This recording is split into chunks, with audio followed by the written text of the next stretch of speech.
Hello, everybody.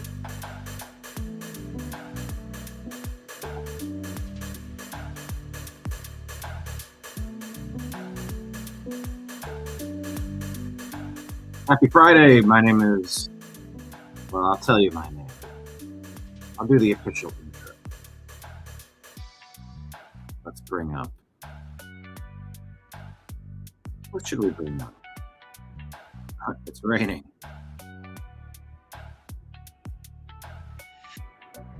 What's this one? No, not that. Oh, breaking news.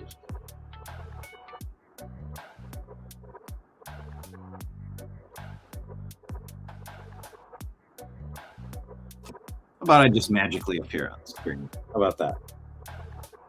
Broadcasting to you live from the Orion spiral arm of the Milky Way galaxy, the solar system planet Earth, North America, the United States of America, somewhere outside of Cape Canaveral. My name is Brian Engelman. Today is Friday, April 3rd, 2026, and this right here is the TNAM Daily Show. TNAM stands for, well, the new American media, because the old American media has failed us. Let's put it on the screen there. The nation upside down, in chaos, a nation in distress. Or is it regular? Upside down, regular. We're going to discuss Pam Bondi leaving Attorney General position. Is Todd Blanche worse? Some say yes, some say no. Maybe not, maybe so.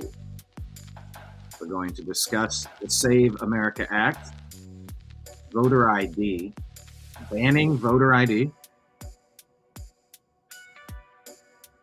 You know, we sent an X post out asking Ticketmaster if we're going to ban concert ID. You need to prove eligibility or else you're in the wrong line. We all know this. And Democrats continue trying to make a case that it's about anything other than leaving a system vulnerable for the potentiality of cheating to happen. Yeah, well, there can't be cheating happening. How did Trump get in? Do you know how overwhelming it has to be to overcome this level of cheating? And do you realize how many Republicans in name only, the rhinos, are a part of this corrupt system? Why has John Thune not been replaced? Why did Pam Bondi get 15 months in office? There's a lot of things I don't understand.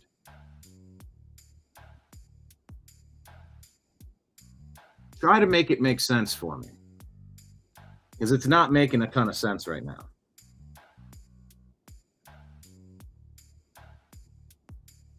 But we're trying to make sense of the world each and every show that we do here on the New American Media. Thank you to the supporters of the show, of the program, to the person that dropped the $100 tip in yesterday. Thank you so much. It has been a massive year of expenditures,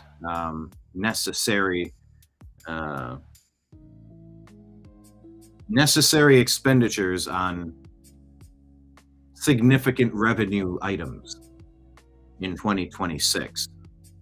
So yeah, you guys, when you throw $100 at us, I mean, it either goes directly to Nimbus.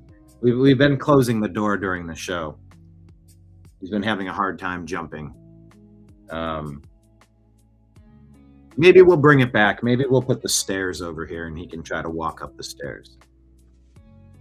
But I don't want him trying to jump during the show, because he tried to jump and he missed, and it's a whole thing. But, point being, when I go in for my monthly Nimbus shots, that's $100 right back out. So when you hand it to me, you're helping Nimbus. But, I checked what you have all helped the New American Media accomplish last year with just creating YouTube ad revenue again. And the amount that's been generated in the past 7 months has paid for the year of restream service that it requires us to deliver this show to all the platforms where we exist. Your continued support helps fund, it keeps fuel in the gas tank. It doesn't, It's a vehicle. It keeps the fuel in the gas tank, but you also need brake pads. Every so many miles, you need to balance your tires and rotate your tires and get new tires. And every so many miles, a couple times a year, you do the oil change. You got to replace windshield wipers. You got to put Cataclean inside of your system so it's effective.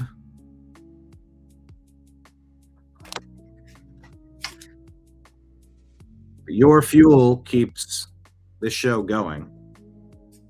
And it's very appreciated, is what I'm getting at. Got a lot dimmer when I unplug. I've noticed the plug on the studio computer, it's been capping off at 80%. I think it's on a recent update. It's not charging fully. Have you encountered this? So it's showing 76%. We'll see where it goes. I'm going to monitor it. But yeah, I mean, from computer upgrade, I think it's like $200 a year that Apple wants, just so you can be a part of their maintenance program. Doing these types of things has overhead, and your support is super appreciated, is what I'm saying. So thank you, everybody.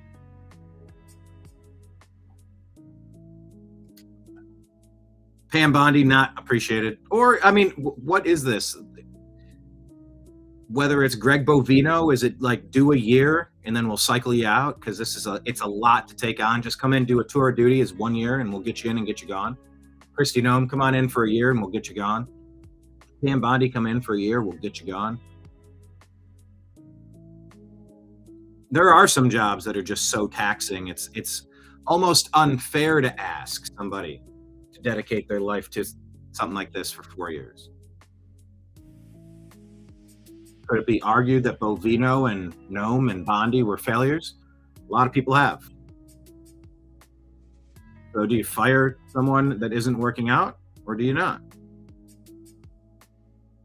So we're going to look back on Bondi and look forward to Blanche. Blanche from Golden Girls. And there was an NYC cop killer. Did he get off the hook easy? Short answer, yeah. A very disturbing trend and pattern of encouraging and / allowing awful stuff to be happening.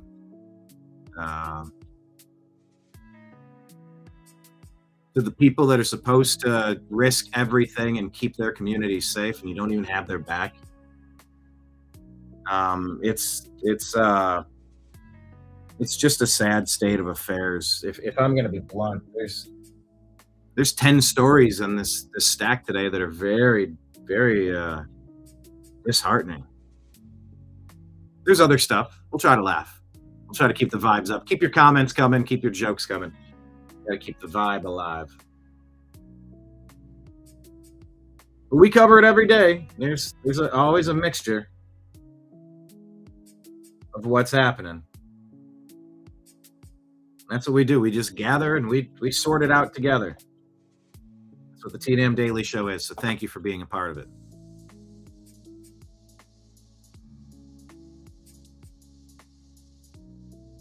So we're going to talk about all the stories. Grab your favorite beverage. Hey, it's Friday. Let's do the cheers, everybody. Get your thing. We're going to do an honorary simultaneous sip for Scott Adams. If you'd like to participate, all you need is a cup or mug or glass, a tankard, chalice or stein, a canteen, jug or flask, a vessel of any kind. Fill it with your favorite liquid. I like coffee. And join me now for the unparalleled pleasure, the dopamine hit of the day, the thing that makes everything better. It's called the simultaneous sip, and it happens now. Yep.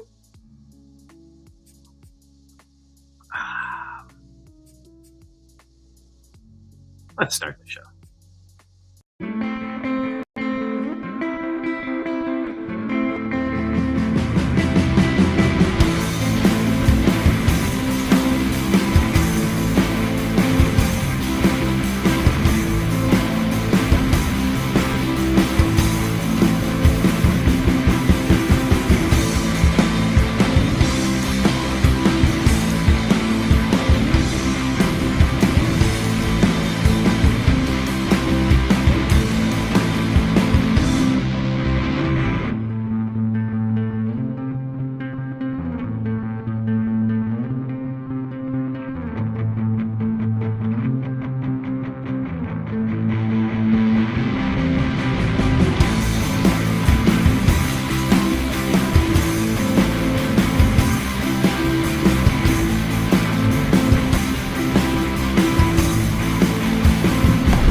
your guide to the truth. TheNewAmericanMedia.com.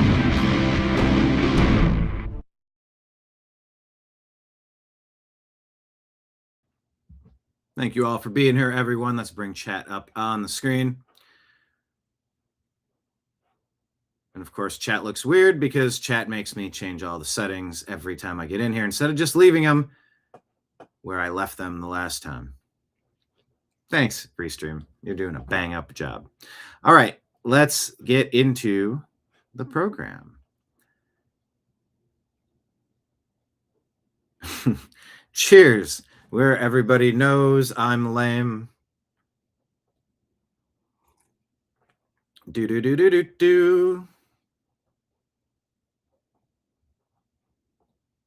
Got to change the theme too so you can read the comments. Oh, Restream.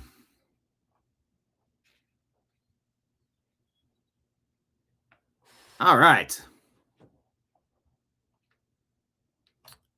Hello to John and Marion, Trash Panda, people in chat. Hit the thumbs up button. Hit subscribe, share the show with a friend. Let me put this up on the screen as well. If anyone wants to drop a tip into the tip jar, Rumble rants and super chats are a great way to do that. You can sign up as a monthly sponsor on Patreon, YouTube, and Rumble. Or if you want to try Venmo or Cash App, it's my name, Brian Engelman. PayPal is fuzzinstallment@yahoo.com. Scrolling at the bottom of the screen if you feel so moved today. Let's move to our Instagram feed at The New American Media. Make sure you're following The New American Media. We share a bunch of shows a bunch of stories that will be included on the show. All you got to do is be a subscriber. So just follow us or do whatever you got to do. See Patriot Warrior in Rumble. Excellent. All right. I got music, so let's mute it. Let's take a look and see what's going on in the universe. There we go. Chicago Bulls cut Jaden Ivey for standing on his faith.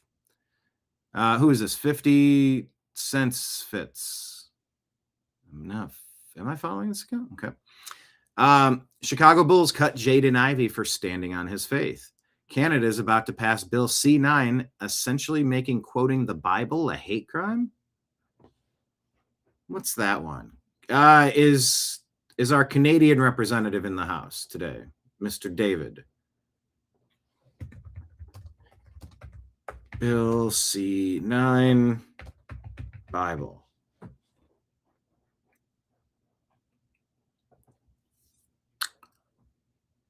You've killed free speech in Canada and will now criminalize the very thing that made this country free and great, the Bible, traditional Christian belief, open debate. You didn't combat hate, you enshrined it in law. History will judge you. Canadians will remember at the ballot box. Even May voted against this. Canada to criminalize preaching the Bible. If you say homosexuality is a sin, you now face prison. Well, that's related to the Jaden Ivey story with the Chicago Bulls. Either Christianity is banned or it is not. It's a binary choice there. By the way, Palm Sunday today. Excuse me, Palm Friday. I have been saying it wrong in my head all week.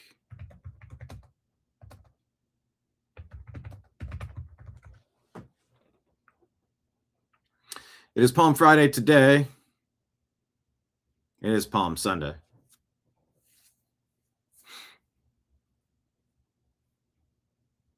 The Sunday before Easter. So it's Good Friday, excuse me. I haven't been a regular church attendee in a while, so forgive me.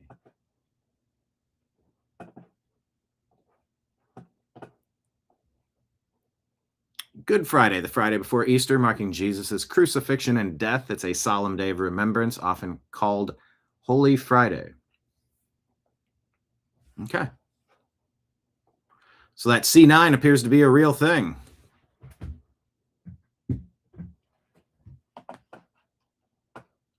Let's see.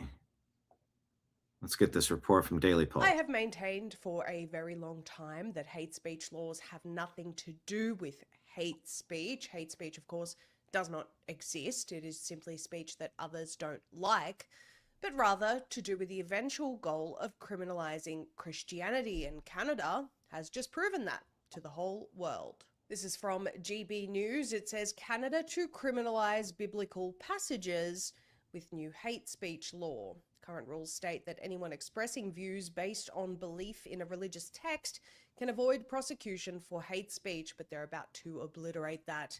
Canadian MPs have voted to scrap a long-standing religious exemption from the country's hate speech laws following a deal struck between the Liberals and the Bloc Québécois. The Fiery Commons Committee meeting on Tuesday saw Liberal MPs back an amendment to Bill C9, known as the Combating Hate Act, that would remove protections for those quoting religious texts. Under the current rules, anyone expressing views in good faith and based on belief in a religious text can avoid prosecution for hate speech. The Bloc has pushed for years to close what it sees as a loophole that allows homophobia, anti-Semitism, and racial abuse to hide behind religious justification. Bloc Justice critic Rial Fortin argued if Bill C9 is to truly fight hate crime, we have to remove this religious exemption. The fallout began after radical Imam Adil Charkawi called for all, quote, Zionist aggressors to be killed. Mr. Charkawi claimed his remarks were a prayer and therefore could not, under the existing law, be classed as hate speech. The Quebec Prosecutor's Office concluded in May of last year that no criminal offence had been committed. Okay, so this is a thing that I have shared out. If we want to dig into C9,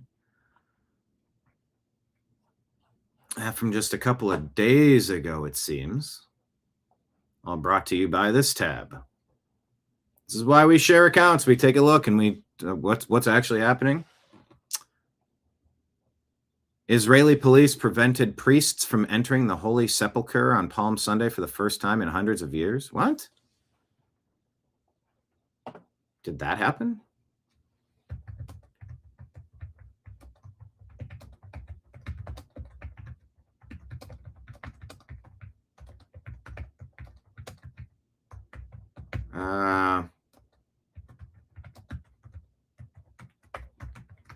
It's a lot to type.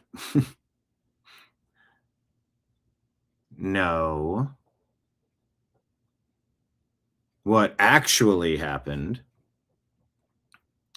Palm Sunday, last Sunday, the start of the Holy Week, not Easter Sunday, Israeli police blocked Latin Patriarch of Jerusalem, Cardinal Pierre Battista and Pisabala and Custos of the Holy Land, Father Francesco Leppo, from entering the church for a private mass.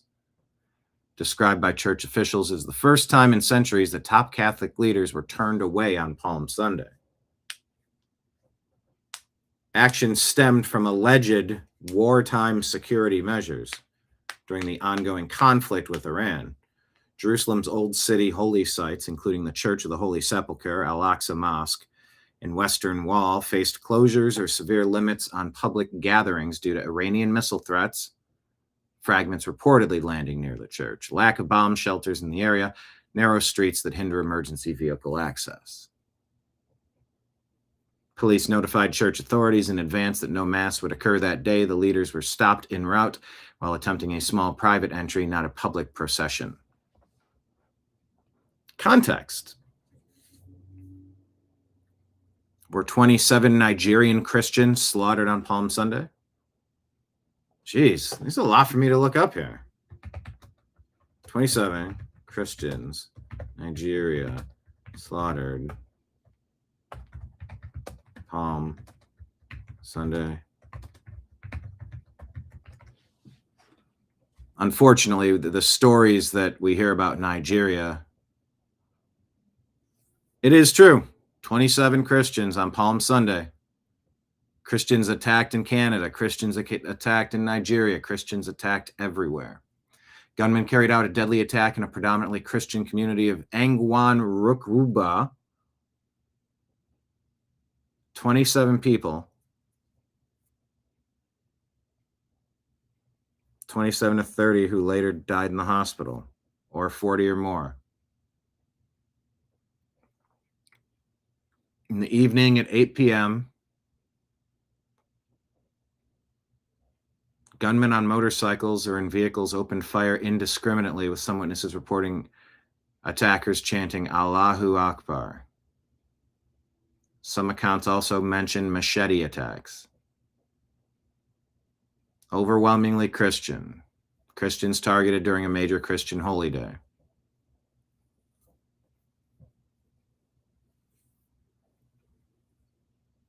Okay. Well, the week of Easter, there's a lot going on. Saying Christ is king is now somehow anti-Semitic. Have you heard that one?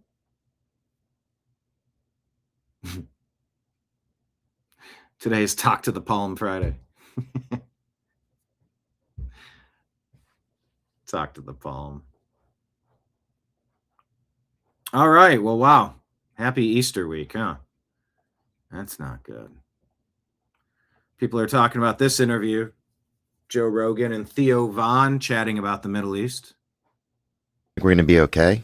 I hope so. Of course. I don't know. Do you think about it? I'm confused. I can't believe we went to this war. When we started bombing Iran, I was like, this can't be true. And what about Lebanon now? I know. Israel's invaded Lebanon. Yeah. Yeah. And it's like, just fucking stop. Like, what do you need? Well, they're trying to, supposedly, they're trying to stop the terrorists. That's crazy, though, if you're the fucking terrorist. You know what I'm saying? Like, if you want to stop them, fucking stand in front of the fucking mirror and start there. What do you think is going to happen? You think we're going to be okay? I hope so. Of course. I don't know. Do you think about it? Okay. By the way, virtual beers for everybody. I know we got the newsroom set up, not the bar set up as usual. Maybe I should go back. It is Friday. I should maybe go a little less official. Here, let me switch the virtual background. We'll go to the bar. Virtual beers on Patriot Warrior. Dropping $20 in the Rumble Rant tip jar. Thank you so much. Virtual beers, courtesy of Patriot Warrior, Texas. Thank you. Yep, we switched the background just because of that. All right. I do like Toria Brooks, so I'll just kind of see what she has to say. It's usually a pretty well-rounded drop. Advice would be to Carolyn Levitt giving advice to people here. encourage everyone in this room to try to be the most well-read person in every room that you're in. That was a piece of advice one of my predecessors, Dana Perino, gave to me before I took this job. She said, you always want to be the most well-read person in the room. And I try to be every day. But Donald Trump always is. That man does not miss a story, let me tell you. He's always reading the papers and watching the TV. He doesn't miss anything anyone says in the whole world. I don't know how he does it and consumes it all. And it's a lot. And, you know, you guys are busy, right? You're students, you're working, you're in school, you want to have fun, you want to live lives. You can't consume every piece of news, but before you get really hot and bothered about something, or maybe angry, or even really encouraged by something, check other sources and then use your best judgment to sort of balance what the truth is. And unfortunately, that's just the way it has to be done. And when you have that heavy... Yeah, Carolyn Levitt, absolutely. I mean, don't we always say that here? Let's wait 72 hours before we get fired up about something. Like, it's a 72-hour rule. Come on.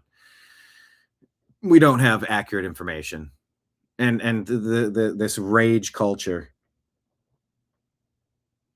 that we're in, it plays right into a lot that could be calmed down if you just wait 72 hours before you get real super fired up. And what do we do here? Like that last story, there were a lot of claims. One of them, like the context of being blocked from the church. You're like, okay, I mean, truth could be somewhere in the middle on that one.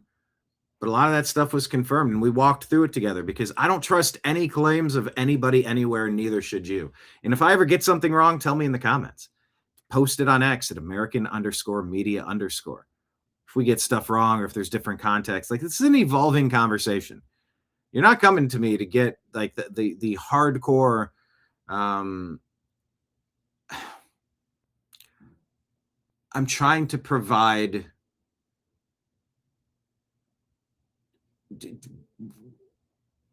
thought experiments, discernment, a healthy mistrust of anything that we see. I watch a video, I go, all right, is it fake? Is it AI? Is it staged? Is it a skit? Is it parody? Is this real? Did this happen? Is it out of context? Like I go through like a battery of 5 to 20 different questions every time I consume a story. And so if you watch this show, the TNAM Daily Show right here, you will see a walking through of the stories. And that's what Carolyn Levitt was saying. Like, you know, use your judgment. You got to use discernment and use your judgment. Very true. Of where billions Federal charges filed in the alleged misuse of Governor Gavin Newsom's homelessness funds in California. Buckle up. of California tax dollars California Attorney General Bill S. Saley on fraud cases. intended to solve homelessness ended up. California has spent more than $24 billion over the last 5 years with little to no progress in solving our homelessness epidemic. California state officials failed to provide meaningful oversight over the individuals who received most of these funds, and they had little to no answers to the public's demand for accountability. Well, that accountability starts today. Today we are announcing significant developments into our investigation. We're making public 2 criminal cases relating to 2 separate real estate developers who were involved in misappropriating millions of state funds intended to combat homelessness. This morning, federal agents arrested Cody Holmes, a 31-year-old Beverly Hills resident and the former CFO of Shangri-La Industries, of where billions of California tax dollars, a downtown LA-based developer of affordable housing, for defrauding the Home Key program that is administered by the state of California. The program awarded grant money, which included federal tax dollars, for specific projects to convert motels into housing for the homeless and to operate the units. What a mess. By April of 2022, Shangri-La Industries, where Holmes was the CFO, had co-applied with multiple California cities to convert numerous properties in California, including a location in Thousand Oaks. I mean, The state asked for proof that the company had the financial capacity to build all the projects. In response, Holmes and Shangri-La knowingly submitted fake bank statements which claimed to show that developer had about $160 million on deposit. Not only were the bank statements fake, our investigation shows that Shangri-La and its affiliates had nowhere near a downtown LA-based developer. all right.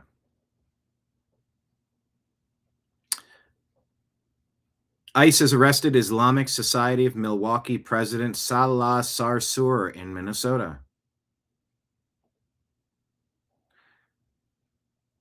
Insider Wire reporting that Tina Peters has her prison sentence overturned, but I believe we're still waiting to find out what that is going to be. Hopefully, just let the old lady out. We've invested well over $20 billion here since $20 billion invested since 1986, says Hyundai. 1986 Since 1986. to make this possible.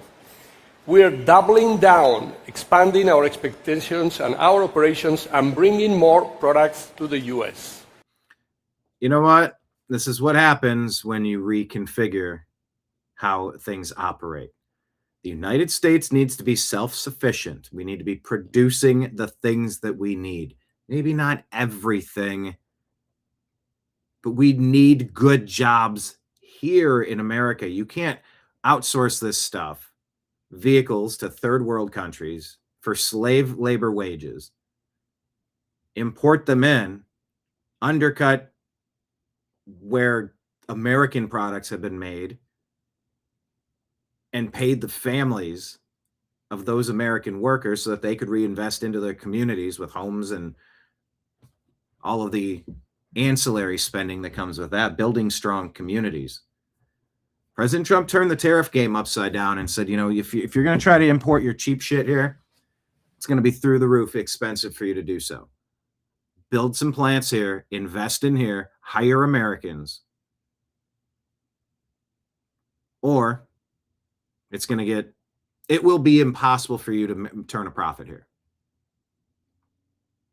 And you could say that disrupted the markets and Trump is crazy and tariffs are a tax that we all pay. I get all that. I hear that. Also, how many of investments like these would be occurring right now if we had the same backward, upside down financial structure in place? It's a theoretical hypothetical. Some could argue 100% this would have never happened without strong leadership putting those guidelines in place. And of course, if you disagree with that, you can. I can't prove my hypothesis, or maybe the truth is somewhere in between. A strong encouragement if they were going to do it already. Either way, here we go. That's why we are investing an additional $26 billion here through 2028. This will create 25,000 new direct jobs on 25,000 new direct jobs. On top of the 570,000 jobs that Handy Motor Group currently supports here. Later this year, we'll begin building a brand new state-of-the-art low-carbon steel mill in Louisiana. We've also announced plans for new robotics facilities. Yeah. We need the infrastructure in this country. We need to make our own medicine. We need to make our own vehicles. We need to make our own turbines. We need to make our own transistors. Transistors not the right phrase? Transformers for power supplies and critical infrastructure. That's been looted from this country for a long time to the highest bidder. And it's time we start taking our responsibility as stewards of this country more seriously. So, plus, we are expanding U.S. vehicle production. 80% of the models sold here will be produced here by 2030. 80% of the vehicles will be made in the U.S. We've invested well over $20 billion here since... Okay. Pete Hegseth fires 2 more generals, David Hodney and William Green Jr., alongside Chief of Staff Randy George, according to Reuters. I wonder why that would be. Do we have any info on that? China rejects U.S. licenses for mining in Venezuela. Huh? China rejects. Warns that its interests in the country must be protected. China rejects. And the truth is, in the right eyes, you will...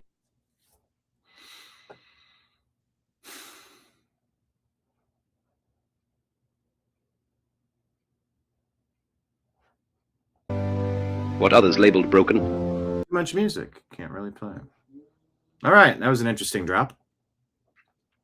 Let's take a look at let's switch back.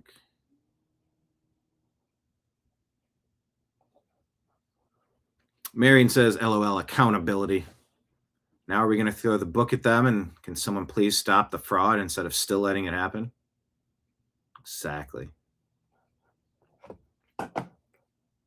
Hegseth fired all the dollar generals. All right, what is this story? Furious dad Glenn Cromwell Jr. delivers raw justice outside the courtroom. He spots Youssef Azami, the Afghan immigrant charged with kidnapping, lewdness, and R-ing a 14-year-old girl, and drops him cold with a brutal right hand. There he is, the big guy going back there, allegedly.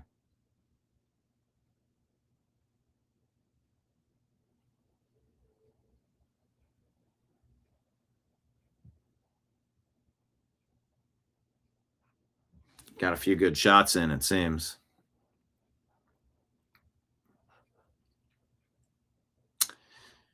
What city is this in? What's the context?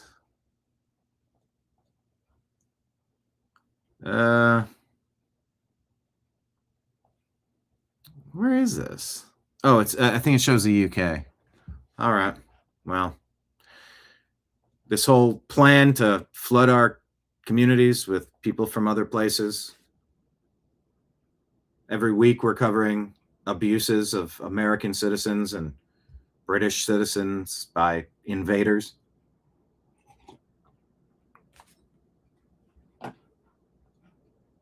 Something to be aware of. Okay, here's a piece of good news. I got a piece of good news. I shared this. I need a palate cleanse. ABC News, who I'm not following. Yeah, I'll follow him. A hiker fell from a 180-foot waterfall in New Zealand. Rescuers were then forced to evacuate the injured woman without her dog. After strangers raised thousands of dollars for a search, Border Collie Molly was flown to safety by helicopter. Dog found a week after the owner survives a 180-foot fall at a remote waterfall. Oh man.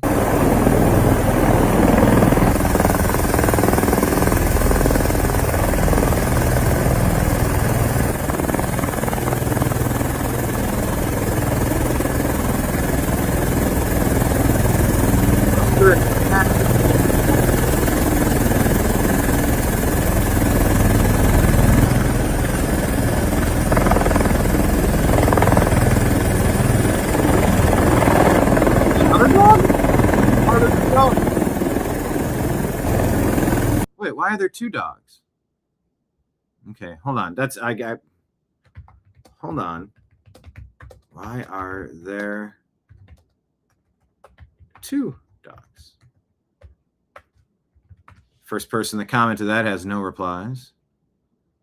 Proper use of helicopter funding. Is the small dog there for emotional support? So the dog being rescued would know it's okay? Dog's terrified. Like, what? Rescue terrier's name is Bingo?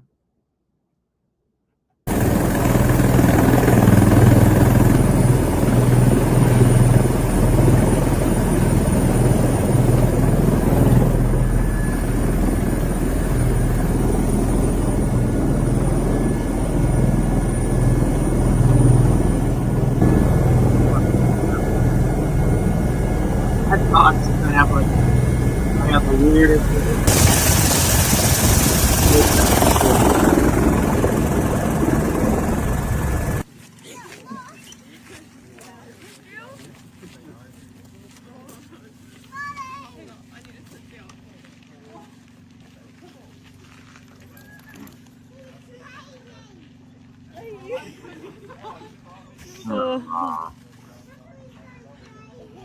Here's your moment of zen for the day.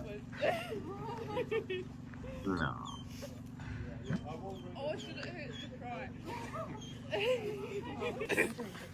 And to leave that dog by itself for a week. If only you could fucking talk. If only you could fucking talk.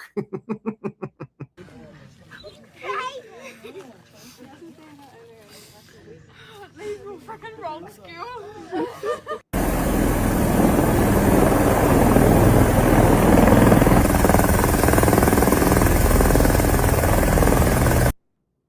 All right, well, good. That's a nice palate cleansing story. Let's remember that if we gotta dig through more rubbish today. I should have ended on that one, but I think my own I set up the stories the day before.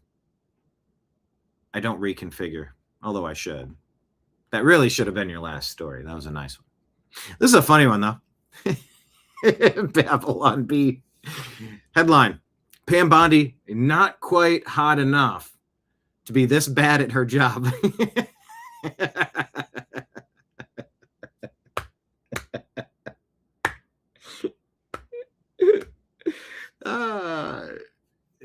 There's so many layers to this one. One, it's something you could imagine Trump saying, which is horrifyingly hilarious. Oh my God. Not quite hot enough. Also, she's not. And she has been very bad at her job. Now, if we lay out the wins and losses, there have been some things that have been really good.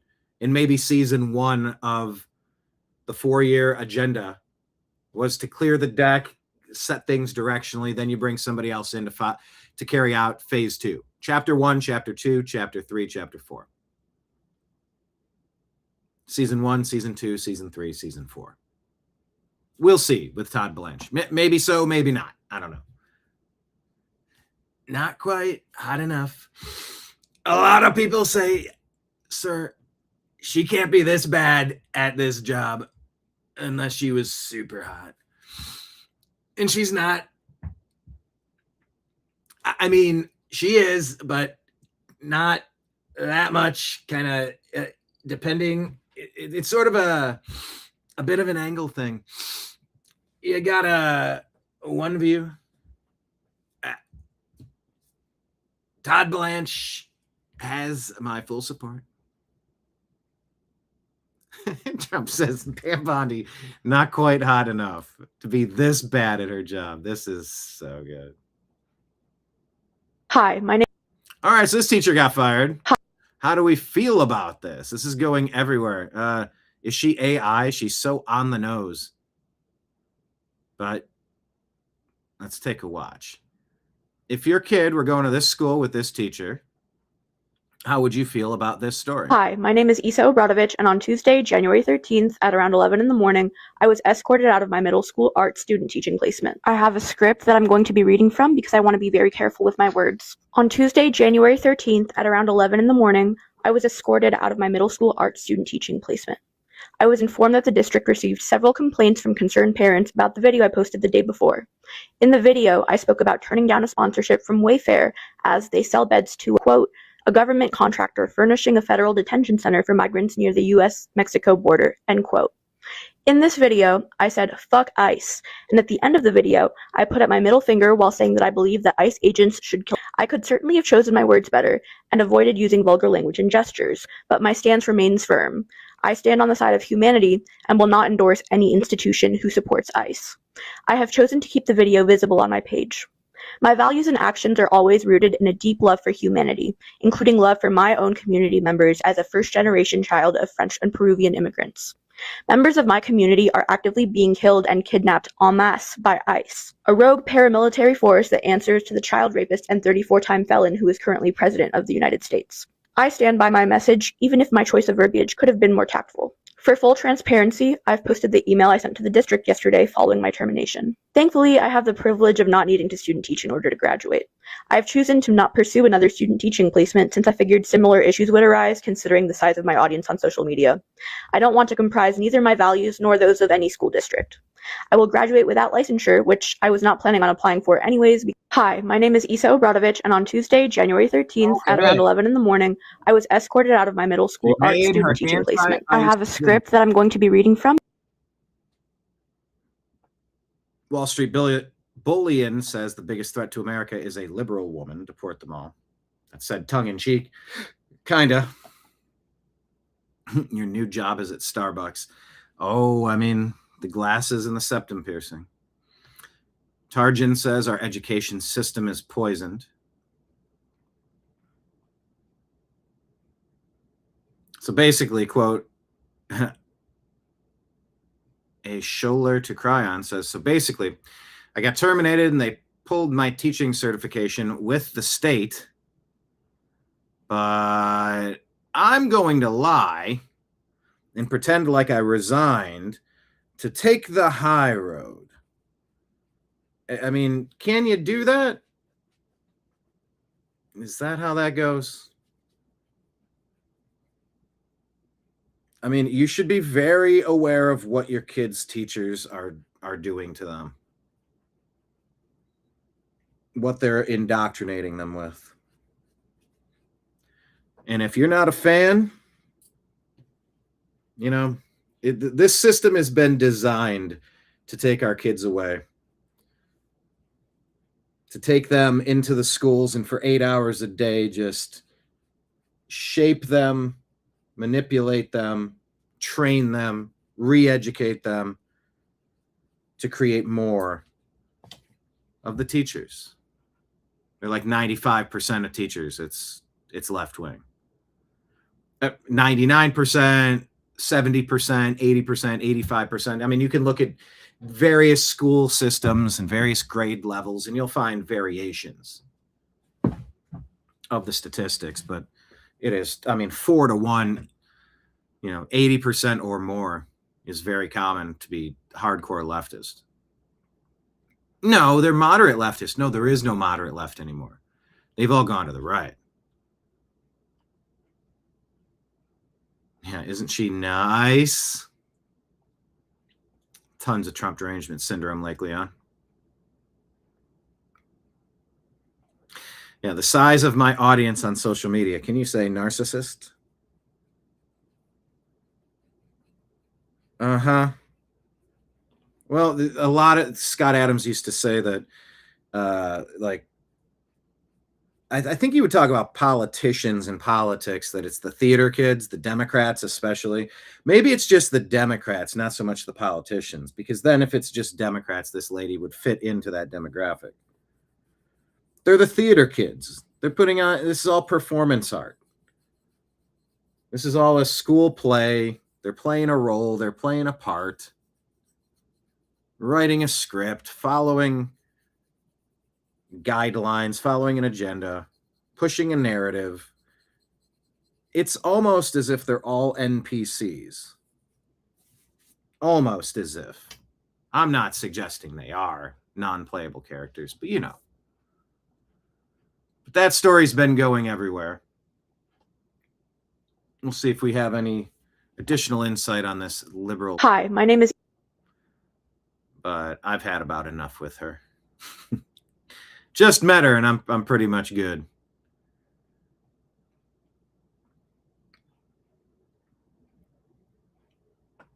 All right. Let's take a look at our profile here. The New American Media at American_media_. Happy Friday, everybody. Go out. Consider going. If you're Easter curious, Christian curious, if you're just bored, just looking for something to do, consider going to a house of worship this weekend. Consider. I have been trying to since Charlie Kirk. I've been trying to get back in. I spent a lot of time when I was growing up. I went to churches. I haven't really found much of what I'm looking for yet. I don't know. But I still feel compelled to go and maybe talk with people in the congregation. Not really. I kind of just want to sit in the back and see if it's a place I enjoy. And if it is, it'll make sense. It'll be organic. But Easter's a big weekend. Easter's a big deal.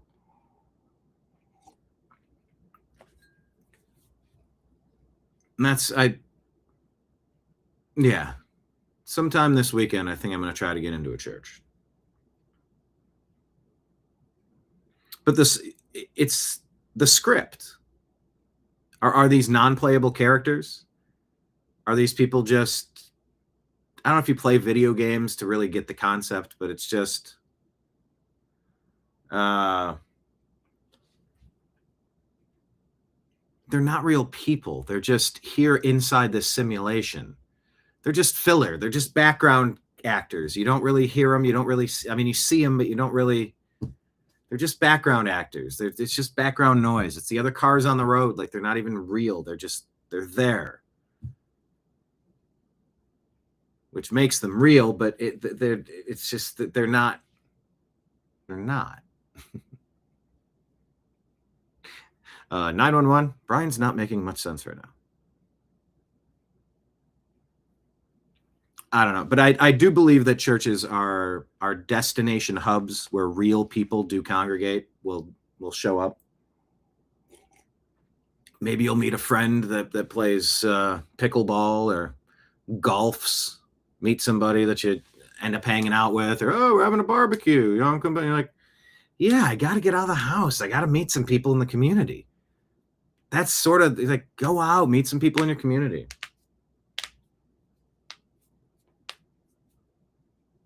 It just got me thinking the non-playable characters, and who are the playable characters? The playable characters are the people that we choose to walk up to in the video game and press the X button and engage with, some sort of exchange of communication. And if you're going to let your kids leave your family unit for 8 hours a day, you better be very well aware of the teachers and what they're pushing on those kids. All right. Pinned at the top is our Patreon link. Consider subscribing on Patreon. You can subscribe on Rumble and YouTube as a monthly thing. And you can also drop Rumble rant tips and super chat tips, everybody. Life is but a stage, but I guess I have stage fright, says Kenneth. Well, there's that. While covered in flour in the hot sun, I figured I was playing a role. What kind? Like a what is that? A vegetable roll? A spring roll. Wait, are my knuckles cracking? Was I doing that? I don't know where we're at in chat. All right. That was to tell you about Patreon. Okay, we've shared some of this about Canadian Bill C9. What does this lady have to say about it? But Bill C9 not only doesn't solve problems of hate crimes, it not only doesn't give law enforcement new tools, it will create a morass. I'm absolutely certain that if this law is passed as is, it will waste police resources, waste court time, and tie people up in knots in wrongful prosecutions for things that were never hate crimes at all. So with that, Mr. Speaker, I vote against this bill. And it passed 186 to 137. Free speech in Canada killed. All right, Wall Street Apes wants to look back at Pam Bondi's time at Attorney General now that she's been fired by Donald Trump. Pam Bondi official arrest counter. Russia collusion hoax, none. January 6th, none. Mar-a-Lago raid, none. Biden auto pen, none. 2020 election, none. Epstein pedophile arrests, none. COVID, none. Benghazi, none. Doge findings, none. Ukraine impeachment hoax, none. Pam Bondi's legacy, everybody. Pam Bondi, grade F. How about that one? Do you, in the comments, do you agree that Pam Bondi's rightful grade for Attorney General was F?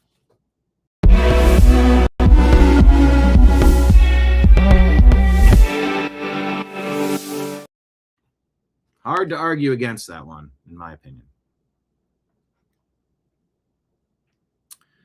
Unlimited L's tells us a grandmother was allegedly R'd and M'd. Let's listen to this report. This is just Northwest Oklahoma City home in December. This is maybe the worst story you'll ever hear. Minute 22 if you want to tune out. 85-year-old Ina Balch was found dead in her Northwest... Okay, it would be helpful if the video I played had volume to hear it. There we go. 85-year-old Ina Balch was found dead in her Northwest OKC home in December.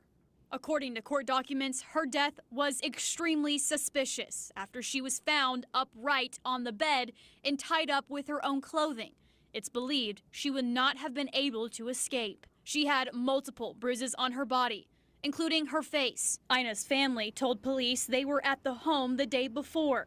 They showed officers a video of Ina in good spirits and moving well with no bruising. Her son came to pick her up to see Christmas lights, but he found the back door open and his mother dead in her bed. During the investigation, DNA evidence was found inside her body. Her hip was broken, which caused internal bleeding, leading to her death. The DNA was put into a national database that matched 33-year-old Cordell Wilson. 33-year-old Cordell Wilson. An arrest warrant for Wilson was issued, accusing him of murder, breaking into Ina's home, rape, and assault. But police didn't have to look far because Wilson is already in jail for allegedly breaking into a home 2 streets away. Do you get the pattern? When people are dirtbags, you keep them away from good people. You don't let them keep coming back. This is not complicated in any regard. You lose more and more of your privileges with the worse and worse stuff that you do. And there's unforgivable stuff. Just days before Ina's death, a family member tells me our grandma was a devout Christian. She loved the Lord, and her soul's purpose on this earth was to lead the people to Christ. Well, rest in peace to her and the family. And what we need to be making sure that we're doing is only putting judges into positions, district attorneys into positions that are going to throw the book at the monsters and protect our communities from these really bad people. I admit that, like when I go to vote, I don't really have a list of judges in mind. Like a voting guide of has a good track record of, oh, a bad person did a really bad thing. They're going into jail for a very long time, and we're not going to be lenient. There's no leniency allowed here. This is not leniency time. This is, you never get to come back out. You're done forever. Yeah, the judges have to be accountable. Lake Leon gives Pam Bondi an F- or an F. Marion gives it an F. Kenneth gives Pam an A- in a swimsuit. Well, there's that. All right. And Wokeness shares this ad. A congressional candidate in New Jersey. Take a listen to this congressional ad for a candidate in New Jersey. आपको पता है हम देसी community new Jersey के सबसे बड़े communities में से एक हैं। मेरा नाम जय वांगनकर है और मैं जून 2 को कांग्रेस के लिए इलेक्शन लड़ रहा हूं। लेकिन बहुत सालों से हमारी देसी वॉइसेस पॉलिटिक्स में फुली रिप्रेजेंट नहीं हुई हैं। अब Kind of sounds like Pig Latin. Igpe Atenle. वक्त आ गया है कि हमारी आवाज सच में सुनी जाए। इसलिए मैं कांग्रेस के लिए इलेक्शन लड़ रहा हूं। आपको पता? This is an American ad for congressional candidate in New Jersey. The only words of English were like New Jersey and candidate. Yeah. How about new? Peter Schweitzer says 40 times. I'm sorry. New York Times reports on dark money in politics. The 2024 election cycle, over 40% of the nearly $2 billion raised by the largest Democratic super PACs came from entities that did not disclose their donors, according to the Times analysis. That was twice the rate of the largest Republican super PACs that cycle. Data Republican jumps in and says, as fun as it is to... Oh, hold on. Well, that was in response to this story about Act Blue.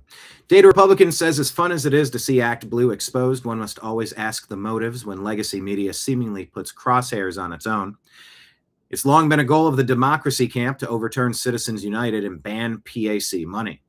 Here's the catch. They want to replace it with union money and taxpayer-funded money schemes, much like the NGO gaming of subsidized campaigns, which allowed Mamdani to win in New York City.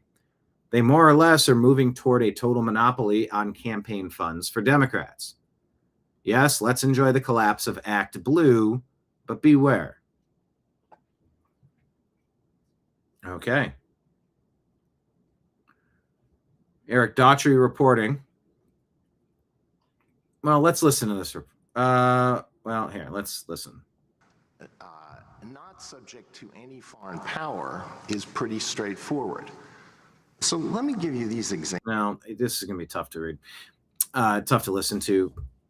The Chinese suspects who tried detonating an IED at a U.S. Air Force base were birthright citizens of illegal aliens. Oh my God, this is exactly what Justice Sam Alito tried telling everyone at the Supreme Court. Strike down birthright citizenship for illegals. Per Daily Wire, the two's parents were arrested March 18 for illegal entry, but they tried getting asylum. In 93, ultimately got a deportation order in 98. It was the children of Kui Quin Zhu and Ji Zhang Zheng who tried bombing MacDill Air Force Base Visitor Center in Tampa, Florida. Justice Alito literally warned that the children of foreigners would have allegiance to our enemies. He was right. At least 5 justices need to see the writing on the wall and do the right thing. Kobayashi letter says U.S. job growth in February revised down from an initially reported negative 92,000 jobs to a total loss of 133,000. This marks the biggest monthly U.S. jobs loss since December of 2020.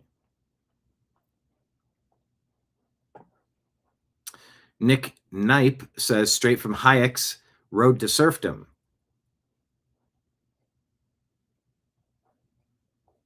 Talking about Pierre Poilievre and socialism. Here, let's work our way backward. Kirk Lubimov put this out. Those who push a socialist ideology have a gross contradiction in their view of human nature. They say that human beings are wretched, self-interested, greedy when they're in the private, voluntary economy, but they're angels when they're in the governmental economy. And therefore, they argue that the government should just control everything, because then we have all these angels that will decide for us, decide what we get to, how our money is spent, what we're supposed to believe in the modern day, what kind of vehicles we drive, what we should think.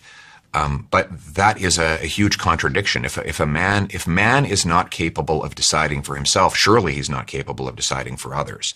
And I think the worst vices in human nature come out when there is too much power and concentrated in their hands. Absolute power corrupts absolutely. So my ideology is that we should disperse power, that it should be a bottom-up system with as much freedom and agency as humanly possible. Well said.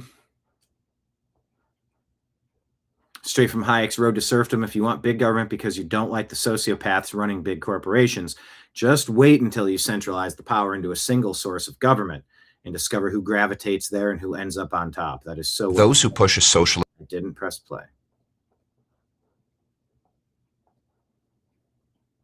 The same people.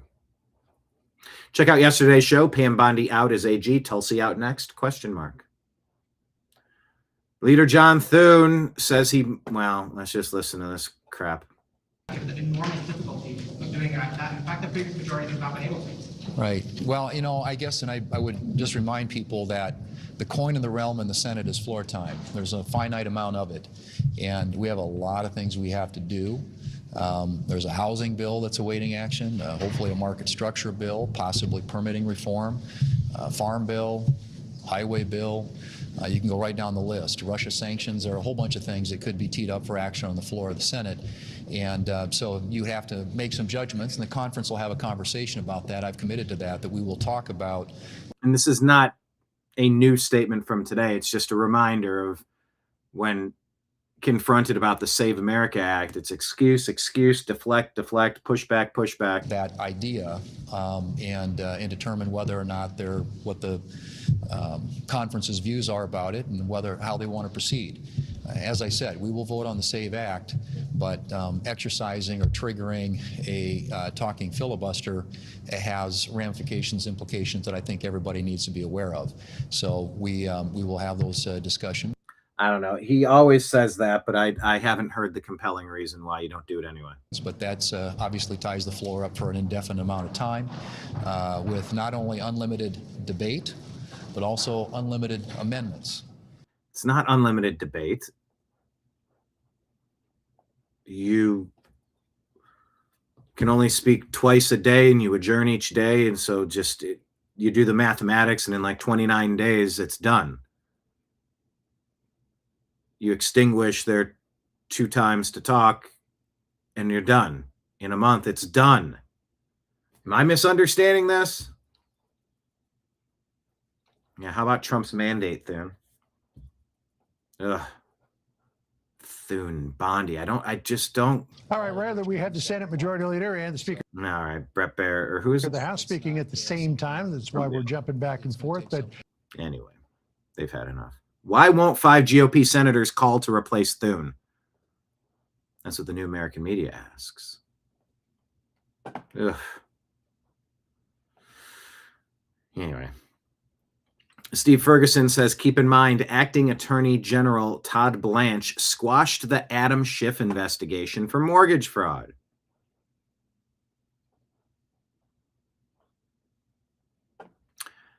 Aaron Day warns us that Ohio just showed the world how to build a police state in plain sight. Ohio put your face in a database in 2013 and never told you. Every driver's license photo enrolled in facial recognition, no public hearing, no disclosure. 30,000 cops and court employees have access. The facial recognition was just the foundation. Here's the full surveillance architecture Ohio has deployed with zero regulation. Talon, AI fusion platform merging body cams, dash cams, public cameras, public security cameras, social media feeds, shot spotter, gunshot detection, license plate readers into a single surveillance system with rollout plan for 1,000 law enforcement agencies, 35,000 end users. AI contracts, AI suspicious activity systems, license plate readers, autonomous drone fleets, AI-powered drones in industrial scale, Palantir, dominant surveillance data. Okay. Well, how's a template for every state in America? Bookmark this. Something to be aware of.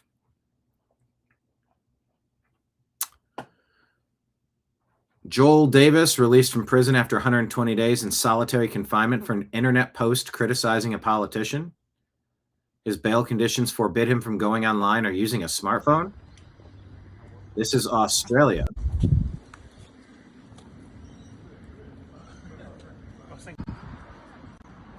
Don't know the context. Matt Van Swole reporting a community in Raleigh, North Carolina is in total disbelief after a man. Well, here, let's check out this report. This is what pulled out the rebar, swung it at him. My husband stepped back, popped him. He fell down. So Bryce fell down. He kicked my husband in the back of the thigh and then got up and took off. Sheena Timer-Wiggins and others say they have filed police reports and want justice served, as well as help for Bryce Foreman before he hurts anyone else or gets hurt himself on Glenwood South. And what are the police telling you and your husband after your... In this, I have been on the other side of this in Los Angeles. It's the same 5 people causing 95% of the problems. For the love of God, help us. Arrest these people. Get them off the fucking streets. Setting vehicles on fire, breaking into homes, fighting in the street, gunshots, more fires, more vandalism, more theft, burglary, vandalism, breaking and entering, violence, violence, violence. For the love of God, get them. Your husband was accosted.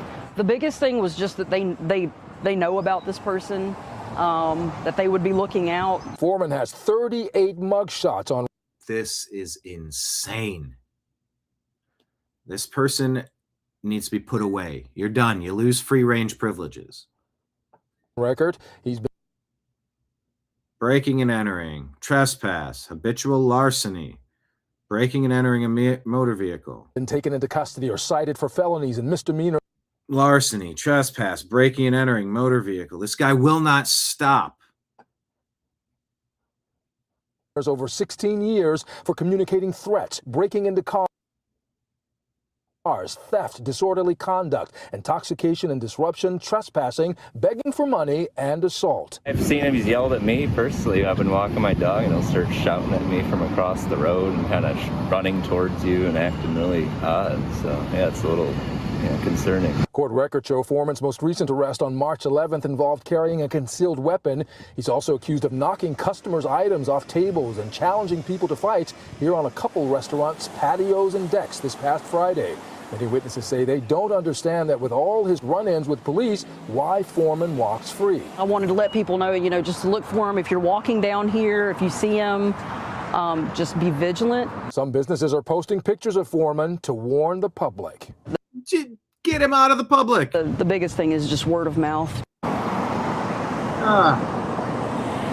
Yeah, and we reached out to Foreman, whose address and phone number are on public record, but so far no response. And at this time, Raleigh police says... Okay. What am I looking at? Is that a beard? Is that a tattoo? It cannot officially comment.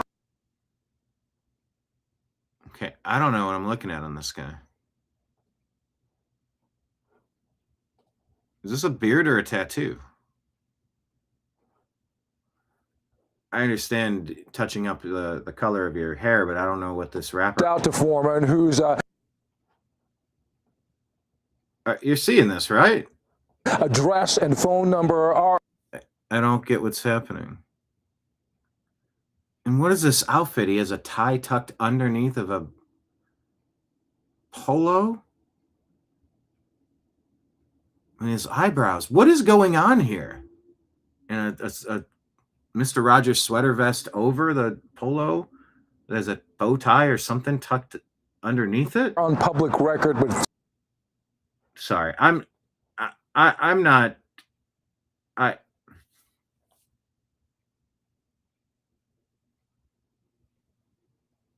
don't get what's going on here with this guy. So far, no response. And different angles. It's a straight line. It's not a shadow. At this time, Raleigh police says it cannot. And that's black, but the chin beard is white. And the eyebrows are painted on. I don't know what's going on. Not officially comment. Okay.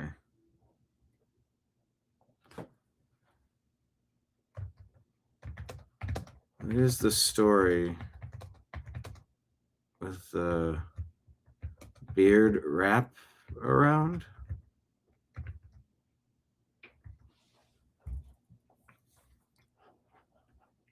Not to get off topic, but I just don't understand. All right, speaking of not understanding, it's talking about New Jersey as well. You want to know how bad the voting system's been in New Jersey since the 80s? That issue, there were the issues associated. This is Harriet Hageman. Associated with the drop boxes. There were the issues associated with what was going on in the polling places. Something else people don't know is that started in the mid-1980s, there was a judge, a federal district court judge in New Jersey, who entered a consent decree that Republicans could not be poll watchers. So from mid-80s until 2020, Republicans were not allowed to be poll watchers on these national elections. And what happened was that judge eventually died, and the Democrats, the DNC, they had to go get that injunction renewed every 5 or 8 years, something along those lines. And when that judge died, he was replaced by an Obama judge. And they went back to that judge and they said, we want this consent decree in place, making it so Republicans cannot be poll watchers and cannot be a part of this process. And he said, what in the heck are you talking about? This is absolutely so unconstitutional. And he refused to renew that consent decree. He refused to renew that injunction. So 2020 was one of the first years that we had professional Republican poll watchers in these elections to see what was going on in Atlanta, in Detroit, in Milwaukee, in Philadelphia. It was the first time we were able to really see what was going on in these polling places. And what that tells me is that probably a lot of these shenanigans had been going on for a long, long time, but there were no Republicans there to report on it. Do you think it's comparable at all to... But there were no Republicans there to report on it. In these polling places. And what that tells me is that probably a lot of these shenanigans had been going on for a long, long time, but there were no Republicans there to report on it. That's insane. Change it up.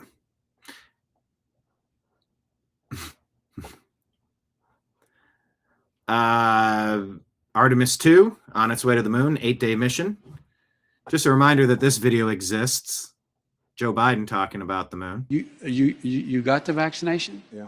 Are you okay? I mean, you seem no, it works. Or or the mom and dad, or the neighbor, or when you go to church, or when you're no, I really mean it. There are trusted interlocutors. Think of the people.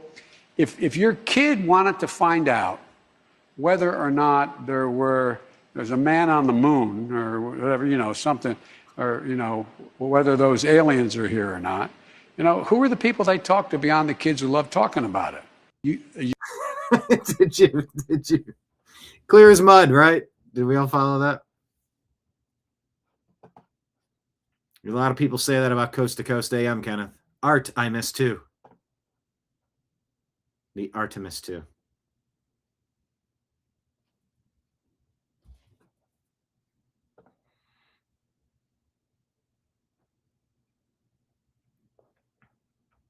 ABC reporting Donald Trump has pulled, you call him President Trump.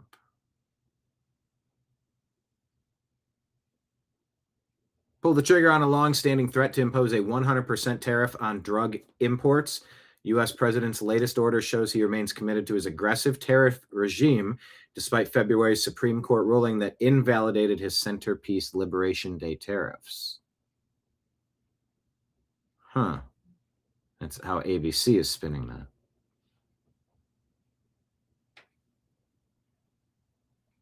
Okay. Keep it moving. The man in the moon is what Joe Biden was talking about, or something. In 1,000 years, this has never happened at Windsor Castle, says Banksy Cat. My wife and I are delighted to welcome you to Windsor Castle here on this occasion. And we are most grateful to you for travelling during this holy month, which I acknowledge is no small sacrifice. And so it is my particular pleasure to wish you, Mr. President, peace, blessings, and an abundance of joy.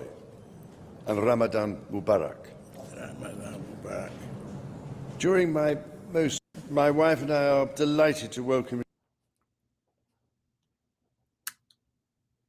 March 2025, the Islamic call to prayer echoed through St. George's Hall, 360 Muslim guests.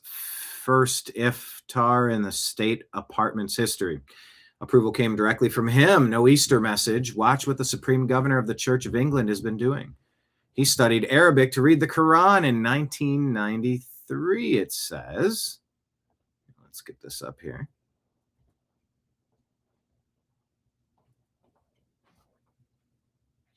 And said Islam can teach us a way of understanding and living in the world which Christianity itself is the poorer for having lost.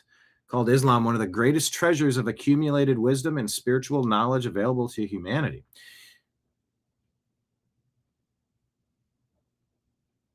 This is the king. This is Charles. Refused to support Salman Rushdie when Iran put a fatwa on him, then met in 2010 with the man who organized the protests against Rushdie. Set up a panel of 12 wise men to advise him on Islamic region and culture. They met in secret. No comparable body exists for Christianity or any other faith, just Islam. These are all accusations by Banksy Cat. Small account, but has a lot to say on it. 1996, claim is that he called for more Muslim teachers in British schools, said we need to be taught by Islamic teachers how to learn with our hearts. 1997, at a private dinner, Saudi Arabia gave $28 million to Oxford to build the Center for Islamic Studies, to establish Islamic studies at the heart of the British education system. He's been a patron since 93.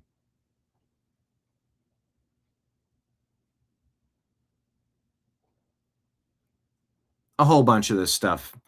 In 2026, Ramadan message posted on Shrove Tuesday before Lent. March, Nigerian Christians being slaughtered by Islamic militants. 7,000 killed in 2025 alone. 125,000 since 2009. Prince Charles, or King Charles, says Ramadan Mubarak and EID Mubarak to their president at the state banquet. Easter of 25, he mentioned Islam and Judaism as much as Jesus. Easter 2026, no message. 2 days ago, Rudy Giuliani said Charles III might be the Muslim monarch of England. The Supreme Governor of the Church of England gave Islam special status in secret, took Saudi money to put Islam at the heart of British education, approved the Islamic call to prayer at Windsor Castle. No Shrove Tuesday, no Ash Wednesday, no Easter, but Ramadan, Iftar, EID, he knows exactly what he's doing. That is the accusation there.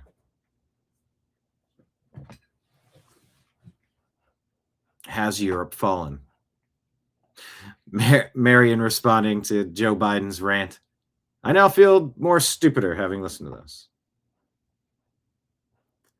Kenneth, have a great Friday, sir. Thank you for popping in. Appreciate you. Have the best weekend ever.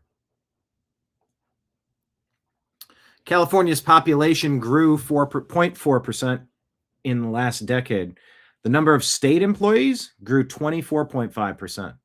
Total state spending grew 48%, inflation adjusted. I mean, going absolutely bonkers bankrupt. An account known as Johnny Midnight, conservative MAGA account with 630,000 followers, suspended after a wave of mass reports. Not super familiar with Johnny Midnight, but pay attention. Glenn Beck laid out the case to get rid of Pam Bondi. It makes a lot of sense. Pam Bondi needs So now that we're looking in the rearview mirror, to be replaced right now. You can't have a country run like this. You can't. The Epstein case. Joe Biden, he handled his entire administration the way Pam Bondi has handled the Epstein case. I got all the information on my desk right here. It's sitting on my desk right now. Why did you say that, Pam? And it's sitting on my desk right now. then the next day, read my lips. Say, well, I don't have it because the FBI in New York, they won't release it. And then not send FBI to the FBI office and arrest those people that would not turn over the records that you said they were holding. Made no sense at the time. And now that he's reminding us of all these things, none of this made any sense. And I never understood why the president was supporting her. Why didn't that happen? Lack of arrests for various Democratic scandals, including the Russian collusion hoax. Yes, the most destructive hoax in American history, along with the Fine People hoax. There's that. The Mar-a-Lago raid. We keep finding out it's worse and worse and worse, and nothing happens. No accountability. How about the 2020 election fraud? A year in, you got nothing. Doge's fraud findings. Do you know how much money has been stolen from the American people? And it appears our DOJ doesn't give a flying crap. You can judge them on their actions or their inactions. We're 15 months in. Failure to prosecute. 15 out of 50. 48 months in a 4-year term. 15 months in. Out of 50. So that's like 1/5 of the way through. Well, you get the point. 15 months out of 50. Coming up on a year and a half of 4 terms. Anyone involved in the Biden era weaponization of government. Everything the Twitter files exposed about what the government was doing, where is a single arrest? How about Biden's auto pen scandal? Where the hell's that? The lies that happened under oath by the Capitol Police, proven to be lies by videotape about January 6th. What about the FBI lying about the number of agents that were actually there at January 6th? We're going to do anything about that? The lack of apparent investigations into George Soros and all of his foundations. The lack of investigations in COVID is astounding. You know how many people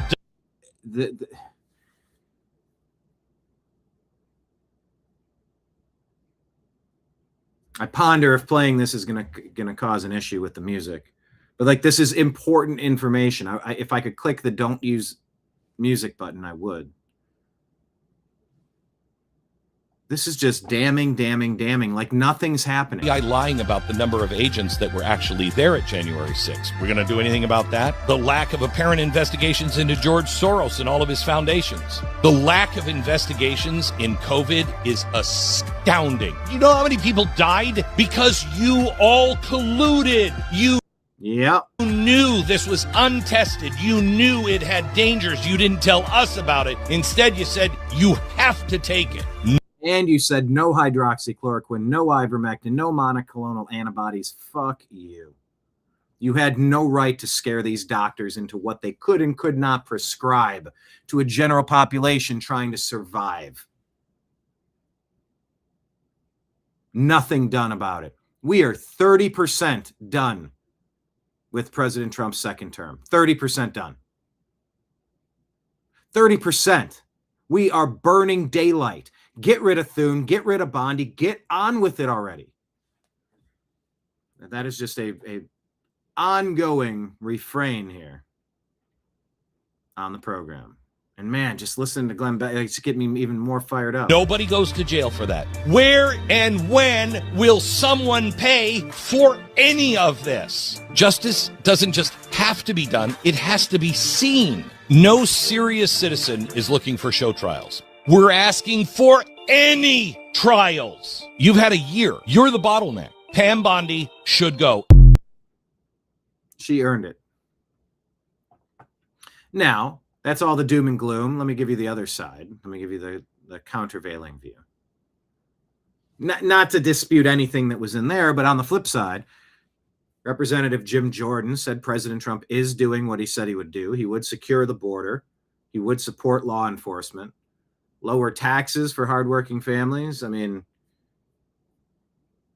we temporarily have a big tax increase on energy right now with gasoline because of Iran. Enforce the law. Well, where is the enforcement of the law if there's no penalties?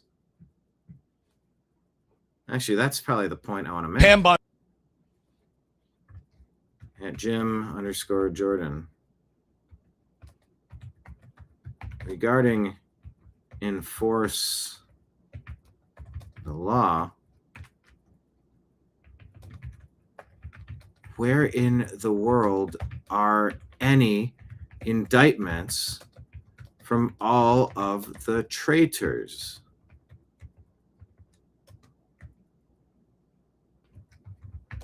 Bondi was finally removed. But what comes next? Law enforcement requires indicting the deep state. And we all know it. It's respectful, but Bondi needs to be all right, we're all look at how unimpressed she looks. And he's got the heavy eyelids too. So either they're not buying into Jonathan Turley and it's just a weird pause that I have there. Jonathan Turley is one of the people that Scott Adams liked to listen to the most, thought he had some really good insight. So here's Jonathan Turley talking about Todd Blanche, the incoming Attorney General, at least the interim. Trying to prepare for what he sees as coming. And there's a lot of unknowns there. I would say that when Chuck Schumer celebrates this, he should think again. Pam Bondi is still in good favor with not just the president, but most people in that party. She's now a torpedo in the water. There's a lot of places she could go, including running for office. So I wouldn't celebrate too much if I were the minority leader in that sense. How would you vote for Pam Bondi? I am not impressed at all with her. In terms of who's being considered, there's various options. You have Jeanine Pirro, who is U.S. Attorney in D.C., very accomplished lawyer, very accomplished judge. Obviously, Lee Zeldin is very popular on the Hill. He would be someone who could really sort of grease the skids when you need things to move on the Hill in the area of the Justice Department. You have Todd Blanche himself, who was a partner in a world-class law firm. He was a prosecutor and was considered the top prosecution office. And he's tough as nails. In terms of confirmations, I think that Schumer's hair would catch on fire if it was Todd Blanche. Because of he was at the center of the Epstein files issue, but he's also been at the president's side throughout these battles. I think Zeldin would probably have the easiest of those, and possibly Pirro and others. But I think the president is primarily looking at, as he has his whole career, if I make a personnel change, can I sort of spur this along?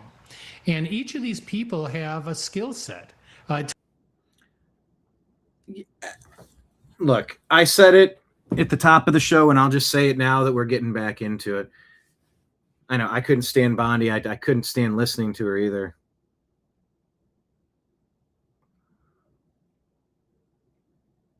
Maybe part of the plan is come in for about a year, and then we'll swap somebody in for another year.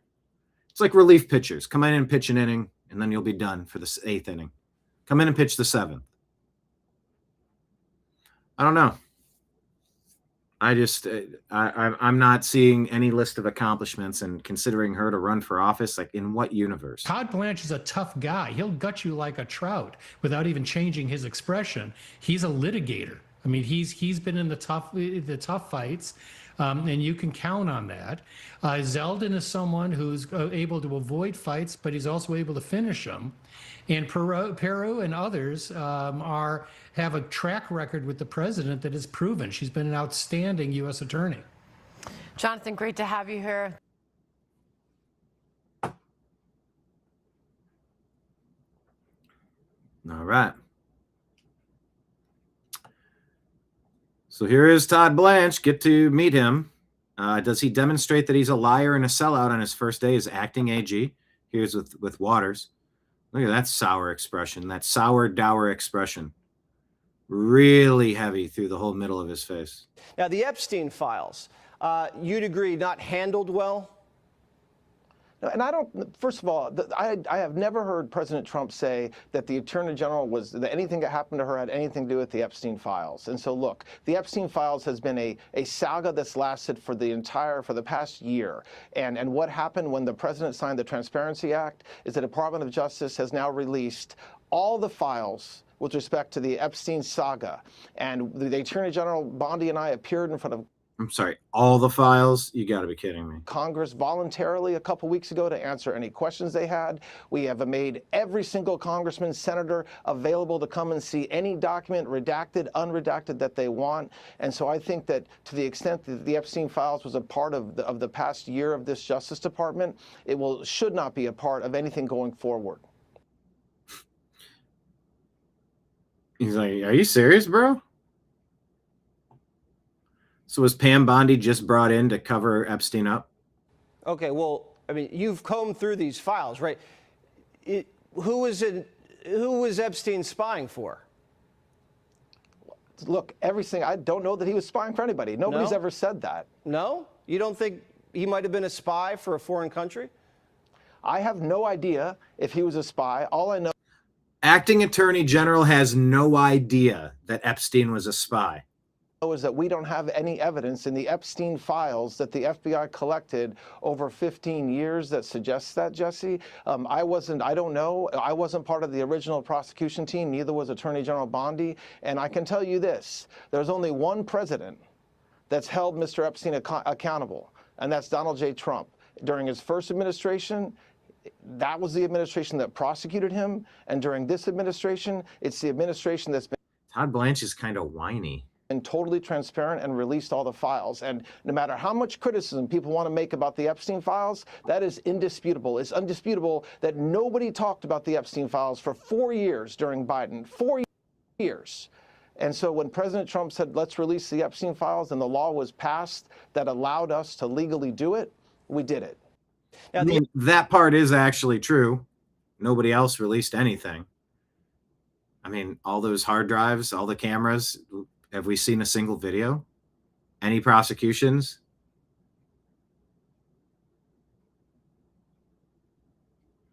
So there we are. Like Leon says, we're doomed. Maybe so. Red Pill USA says, don't celebrate Pam Bondi's departure too quickly. Take a listen to Todd Blanche. Thank you. You said this is the end of the Epstein, of your review of the Epstein files. So just to clarify, is the public going to learn the identities of the men who abused the girls with the information that you're releasing? And if not, why not? And then I have a quick follow-up. I mean, you just baked in an assumption into your question that I have never said and I don't know to be true. Is the public going to learn about men that abuse these girls? Like, what does that mean? I mean, I don't understand what that means. Well, I mean, they're the men who abused the young women through Epstein's. Look, we said in July, and it remains as true today as it was in July. If we had information, we meaning the Department of Justice, about men who abused women, we would prosecute them, right? We talked about the work that we're doing. That's why I said that.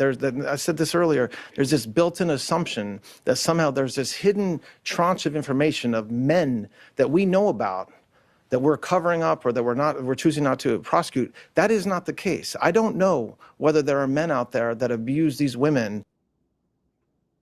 No, he doesn't know that. How could anyone possibly know that?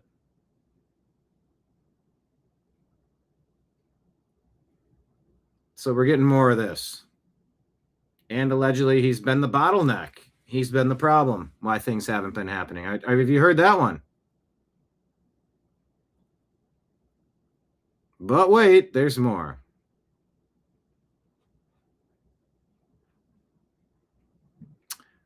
Okay, President Trump drops the hammer on massive and pervasive fraud in the United States, saying Vice President J.D. Vance is now the fraud czar.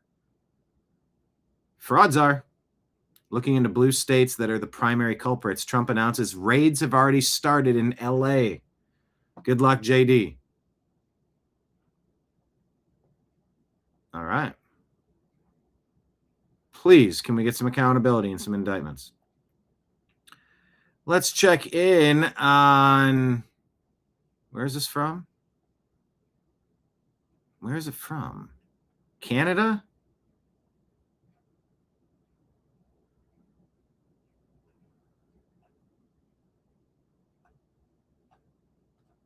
I think it's from Canada. Hang on, let's ask here. Come on. Where did this happen? I think it was Canada. All right.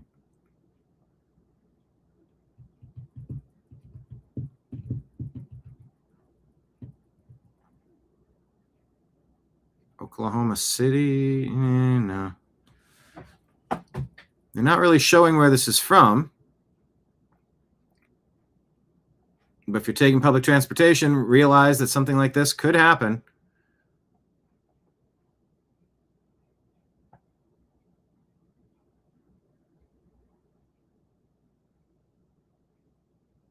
The dude is driving and buckled in, and he's getting hit and attacked by this guy. And this guy walks up and is offering no damn help. Bus is out of control. Headed straight for a wall.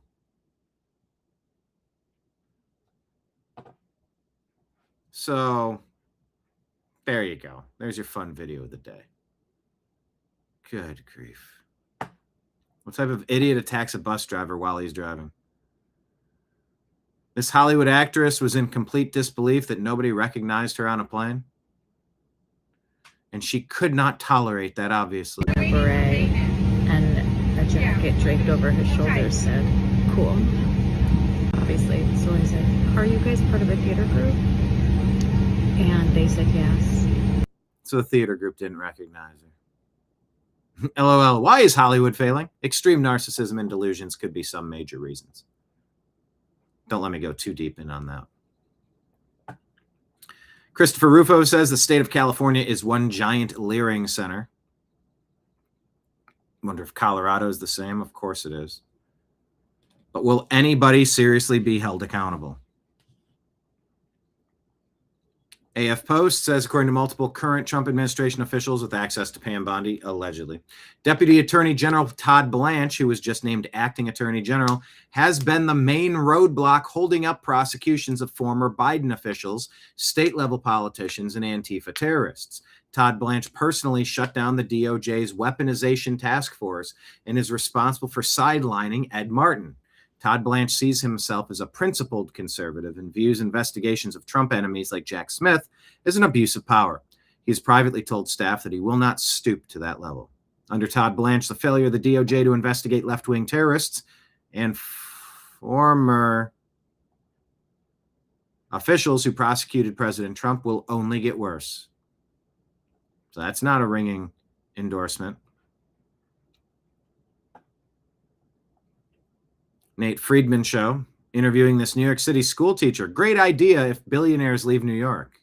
What do you say to those folks who say, well, if you tax millionaires, they're going to leave the city, and the top 1% pays 40% of the taxes in the city, so what happens if they leave? What's your response? Well, that's what I would say. It's like we should take their business, and we run it like for our, like the city ourselves. So if they take their business to Florida, you feel like you can keep it here? I mean, they can't leave the building. They can't like just bring their whole entire workforce to Florida, right? They can't bring all of like the resources that they have to like build the business here to Florida, right? That's a whole thing. And that's where you would even say like if we're building a real movement, right, to like stop that, we'd also like make it illegal for them to like actually like leave, right? We would find like that's called kidnapping. Find them to hell. Hang on. Wait, what was this guy's quote? They're going to try to like abandon. You would even say like if we're building a real movement, right, to like stop that, we'd also like make it illegal for them to like actually like leave, right?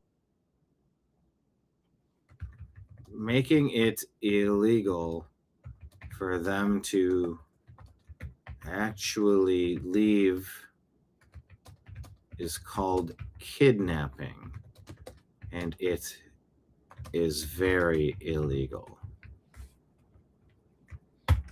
Madness. You know, they say socialism, communism, Marxism, it is the politics of envy and greed. These people try to act like they're so wonderful, and making it so somebody can't leave, that's captive, making somebody a captive. That's kidnapping. Right? We would find them to hell if they're going to try to like abandon their property here, right? Because find them to hell if they decide to do something for themselves. It's this guy's job, in his opinion, to find somebody to hell if he makes a decision to move somewhere else. What gives him the right for any of this? Really, people do need to work, right? People do need to like, you know, make a living. So that's Charles Berry, and while that might have been one of the craziest things I've ever heard in hundreds of street interviews, what matters more is that he's a teacher for New York public schools. What do you say to those folks? So surprised. Pull your kids. Flee blue cities, flee blue states. Let's check in on Gavin Newsom's wife.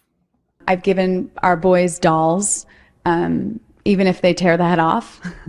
I've given them dolls to learn that care and caregiving is not just an activity that's reserved for women, but that it's also an activity that is a responsibility of men. What I've done with both my daughters and my sons is if I'm reading a book and the protagonist is a male, I just change the he to a she. And it just normalizes for my sons in particular. I don't even just do it for my girls. I do it for my sons because I want them to see that women can be the center of a story, that women matter, that women. You could read a story that exists. Are interesting. At the end of the day, we're all kind of. I think she was waiting for a massive round of applause. Interesting. At the end of the day, we're all kind of like in this place in history maybe where we're recognizing what it is to ultimately deconstruct all these gender roles and ultimately be human. And that's exciting to me. So,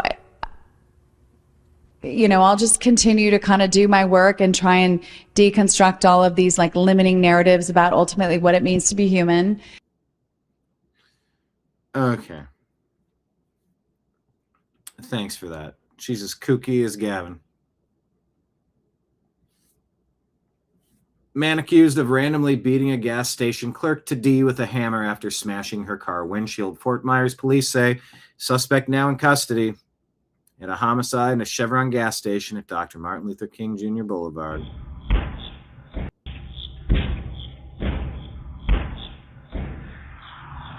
Smashing this car.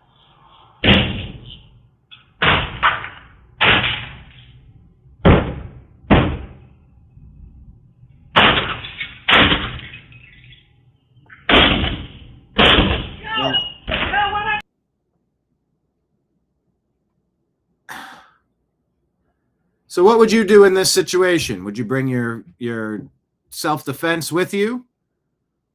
Would you call for help? Would you just let your property to be continued to be destroyed? Would you just go out there unarmed and yell at this crazy violent person?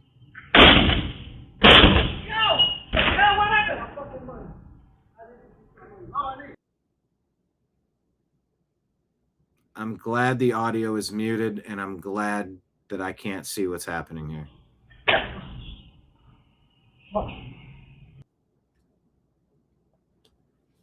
That was the biggest mistake this woman ever made.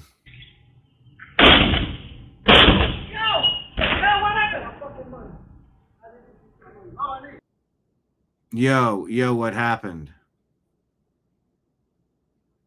I think he says, "Where's my money?" or something.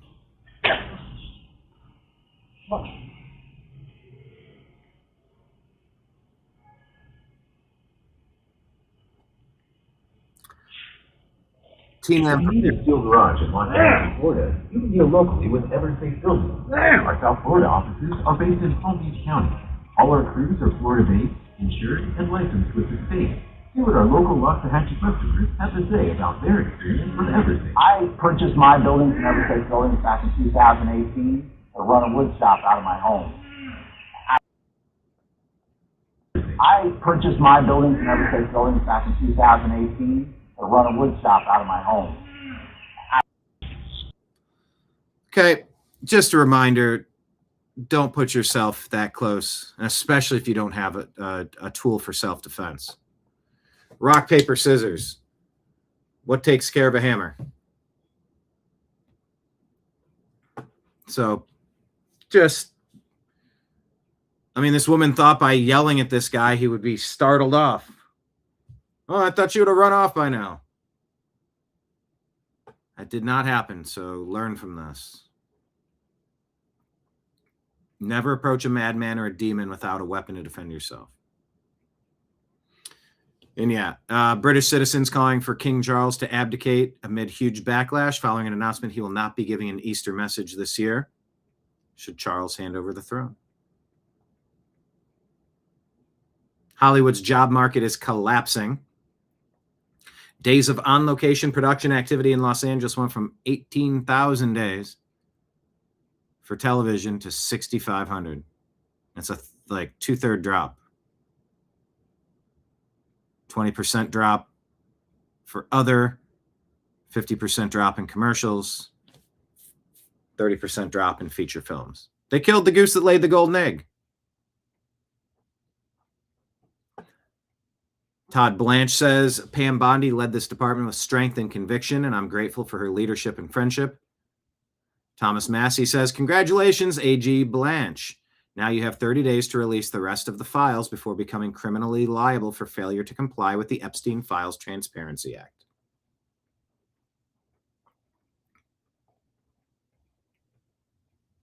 Julie Kelly talks with Steve Bannon about thoughts on Epstein. I also don't care about the Epstein information. I don't care about those files. I think it's irrelevant. I don't care about those files. I think it's irrelevant. I think it's irrelevant. No one is going to be charged. Everyone got away with it. No one is going to be charged. Everyone got away with it. And I would much rather dig into January 6th. Much rather dig into. Like that. You've got to get no. I just have never cared about it personally. Because in the files you're going to find out the. I know, but but I'm saying it's you'll get to the cover up of exactly what the cover up was. They're even admitting they got these tapes and things. This is Cash and Pam. You got to get once you get into these things, they're rich. As you know, Julie, you've done it yourself with no resource at all, just doing it yourself. You understand as you start these investigations every day, you're telling me, hey, I found this, I found this. The process itself delivers. Once you have intention and start moving down. I also don't care about the Epstein information. That's actually a different quote than I thought it would be. Thomas Massey says, rich and powerful men art and trafficked underage women, and our justice system look the other way. I wouldn't ignore it, and neither should you.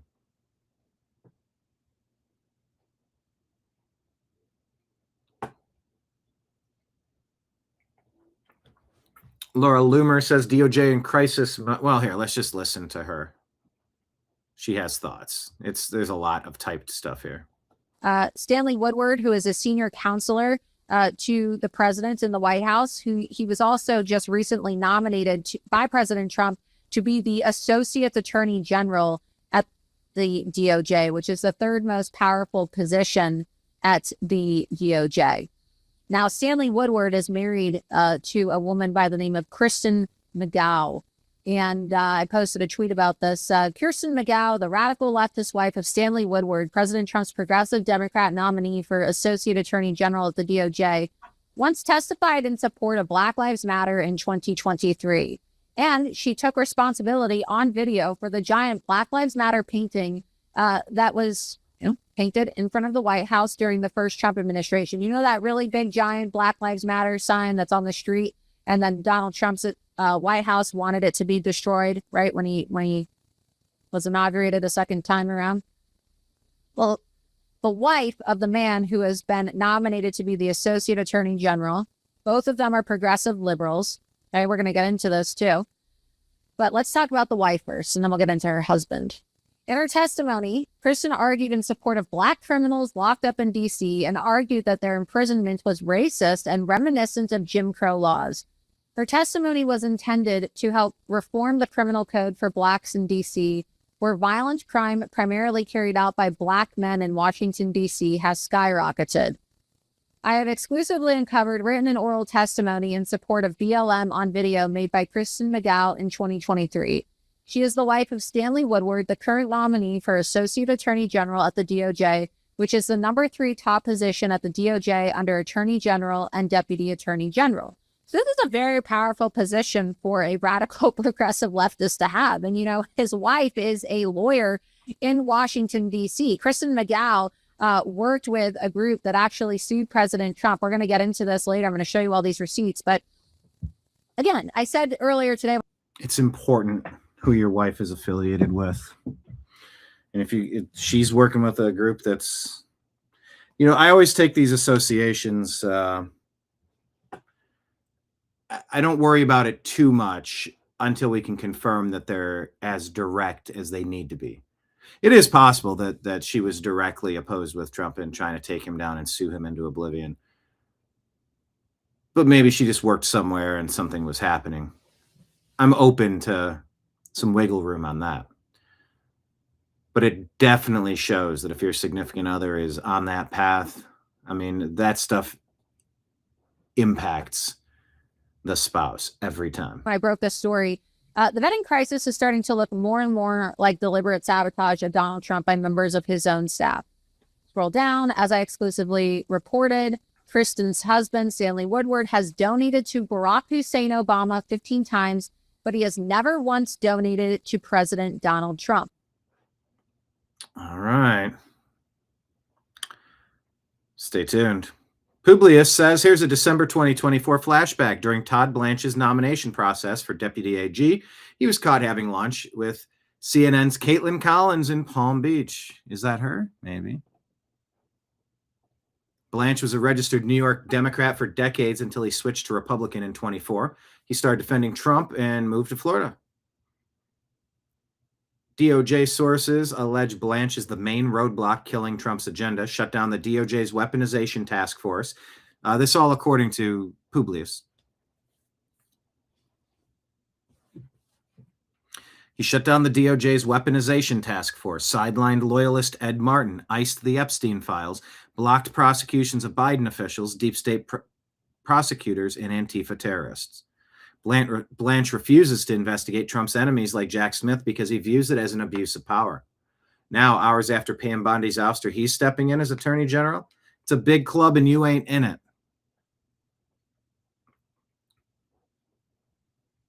Pam Bondi too, but she didn't give Swalwell a heads up on the Fang files, did she? I would not believe that for a second. Okay. Absolutely, positively not. Okay. Bondi did not give Swalwell a heads up about Fang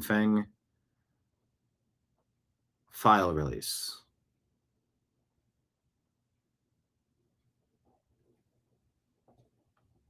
All right. Registered Democrat fired Ed Martin December 31st, shut down weaponization working group office. Blanche denied Martin's staff and budget and is gumming up the works for the Russiagate accountability. Insane. Why would this guy get the position?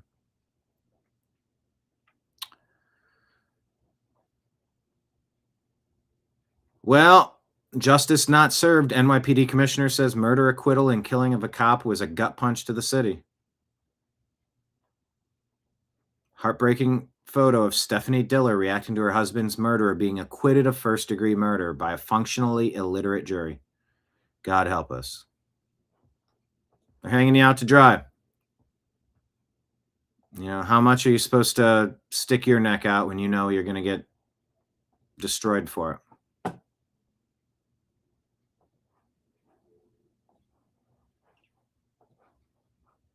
It's a sad day. Charlotte, North Carolina judge gave a $20,000 bond to a man who was caught on camera revving his car, smashing into and K-ing an 8-year-old little girl riding her bike. He's a Democrat judge with prior charges himself for falsifying legal documents. He served only 90 days of unsupervised probation and kept his job as a judge. What? Probably got a phone call to say he hit that baby. Another neighbor didn't want to go on camera, but says she saw the whole thing from somewhere in the video you're watching now. Then you gunned it down the street. You were on the wrong side. This baby play out here every day, all day. You on the wrong side. You came over this side, hit the baby. You didn't stop. You kept going. You didn't remain on scene. They had to call you to tell you to come back. It hurts because that's a child. $20,000 bond. Thank you.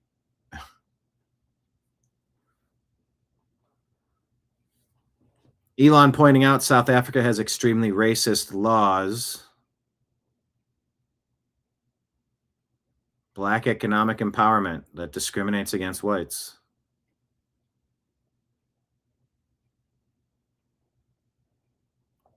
This dude has it right. Florida CFO. And it was the sanctuary policy that attracted them there. The easiest way to get rid of sanctuary policies is maybe we should start charging the politicians with crimes that vote for the sanctuary policies and make them accessories to whatever crimes are committed by illegal immigrants in those jurisdictions, because to me they're absolutely complicit in the crime, because it never should have happened in the first place, but for those sanctuary policies, but for some politician voting, thinking that that's okay. And it was the there you go. Mother in Deerfield, Illinois, revealed school officials forced young girls to change into their gym clothes in front of a trans-identified male student. Teachers reportedly monitored the girls so no one left the locker room in protest. You gotta be kidding. Logan Hall says 10% of all U.S. births are foreign anchor babies. Elon can't believe it. Posted the GIF, the hour is later than you think. Haywood Talcove says at one point California had more people applying for unemployment than there were adults in the entire state. 32.6 billion. Gone. Prisoners collected. Dead people collected. I warned them. I begged them not to let the money go out like that. They suspended every rule anyway. The tools to stop this exist, so why are the doors still open? 30 years tracking fraud. This is the biggest in American history. It doesn't have to happen. It didn't have to happen, and it doesn't have to continue.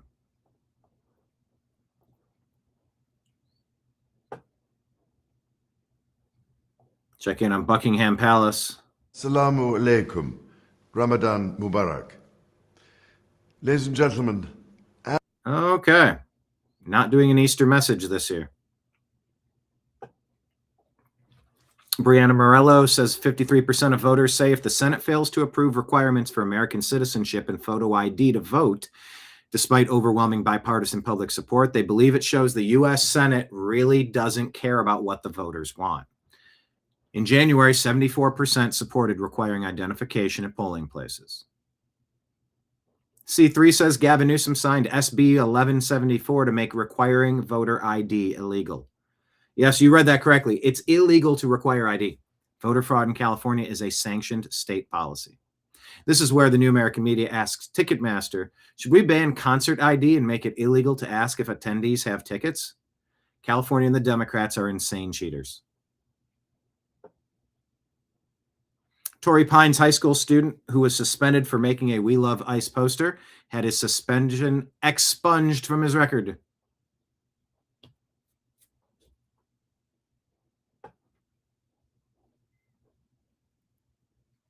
Idaho Democrat senator says when your children walk into our classroom, they become ours. Those kids in that classroom, they're ours. They're ours too. These communists think they own your kids. Taneza Austin, the person caught on video in Charlotte, North Carolina, attempting to run over a police officer with his gun drawn, has now been indicted by a grand jury for assault with a deadly weapon. And she was given just a $3,000 bond. She's walking free today. Attempted murder. I mean, assault with a deadly weapon. I mean, that's attempted murder. You gun it at somebody? A police officer?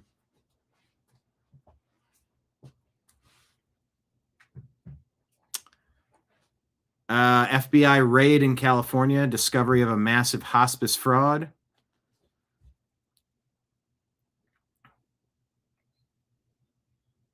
Married couple stealing $7.5 million through fraudulent hospice claims. 700 hospices in LA County alone have red flags for fraud.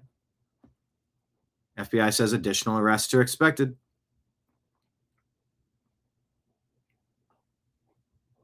Still waiting to see what happens with Tina Peters. Laura Logan says, bad day for Trump haters. The president gets the green light for expansion of the White House. Trump's again ballroom project approved, according to the Daily Mail, U.S.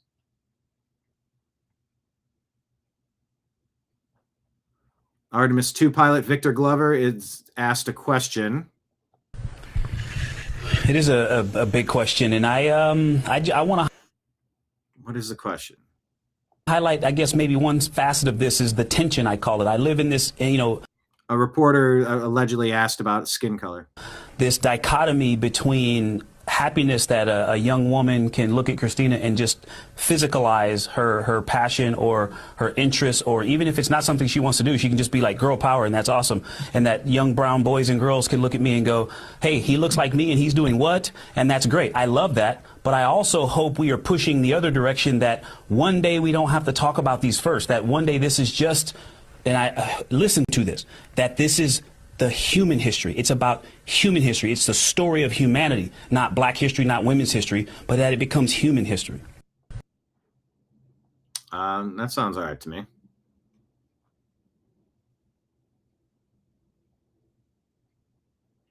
C3 says, never forget, Democrats were able to get a DEI SCOTUS justice confirmed who couldn't give the definition of a woman with 50 Democrats in the Senate, thanks to Romney, Collins, and Murkowski. But the GOP with 53 senators can't get election integrity passed? What a scam. Mike Davis says, if the Supreme Court follows the law, the Supreme Court will rule 6-3 against birthright citizenship for illegals. If the Supreme Court follows the politics, the Supreme Court will rule 7-2 for birthright citizenship for 1.5 million Chinese birth tourists.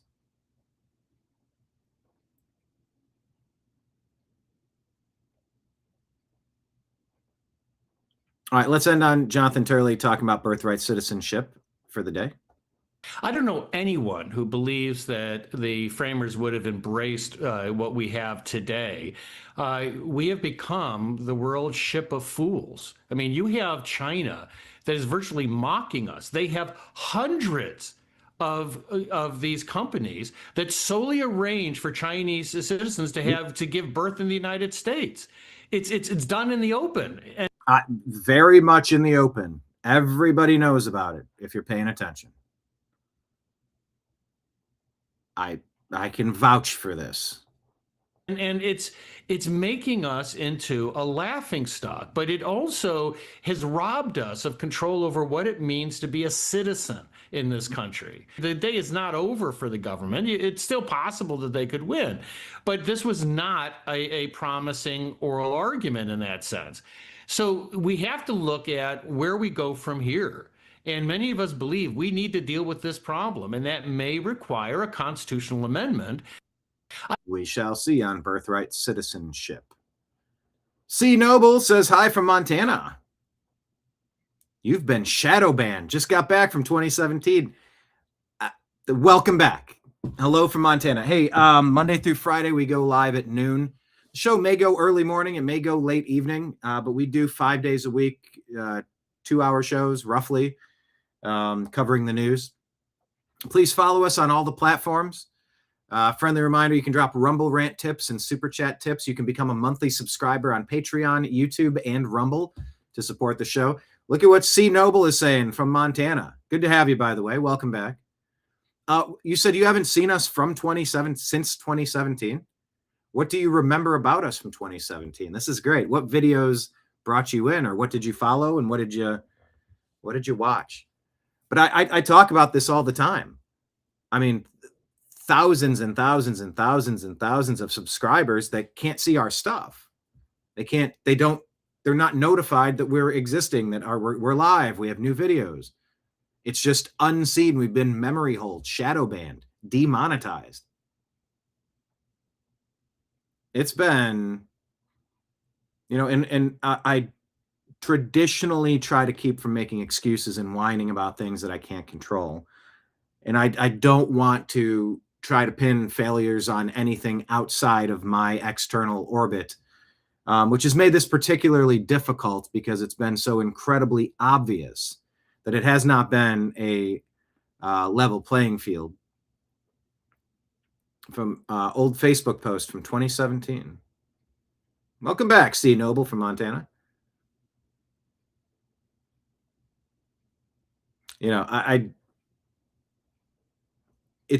This topic has been something that's been very difficult for me to talk about because it sounds like I'm making excuses. If my content were better, people would be finding it. More people would be following. More revenue would be created. More views, more clicks, more advertisements played, more revenue generated. Except it hasn't been a level playing field. Our movie has been playing out in a cornfield. Yours has been playing in a movie theater. You tell me who's selling tickets. And that's the way it's been for a while, and it's been challenging and frustrating. Looking for organic growth and knowing that there are glass ceilings on our content. Wow. John McCain was the topic. Wow. Yeah, that goes back. John McCain. Well, welcome, C. Noble. Thank you for being here. I don't know if your daily schedule will allow you to join us at noon Eastern time from Montana. What is that? I mean, I'm guessing that's Mountain time. So that would be 2 hours behind. So that's like 10 a.m. your time. We go live from 10 to noon, roughly. Sometimes the show's 2 hours, 3 hours, sometimes 4 hours. Aiming at 90 minutes to 120 minutes now, roughly 2 hours. But yeah, we're live at 10 a.m. Mountain time, noon Eastern time, Monday through Friday. And of course, special shows in between as interesting stories come up. But C. Noble, hit the notification bell on your YouTube app. Hit the thumbs up button. Definitely you get your comments going. That'll let the algorithm know. And yeah, you can become a monthly subscriber too. That would probably boost it in the algorithm. That'll show them. I'm going to subscribe for $5 a month. Take that, algorithm. No, that's not Al Gore dancing. The algorithm is different. Anyway, welcome back. And thank you all for being here as we conclude today's program. We'll plan to be back Monday at noon, covering all the interesting stuff. But follow the New American Media on all the platforms at American_media_ on X. We'll share stuff every day, all day long. Facebook group, TNAM's The Agree to Disagree Show. We share stories in there all day long. Instagram, you'll see stuff across the top of the screen. But the live shows, yes, Monday through Friday, noon Eastern time. All right, everyone. Thanks to Marion and Kenneth and Lake Leon and everybody in chat. Lake Leon. And in Vietnam, you would be on at midnight tomorrow. Okay.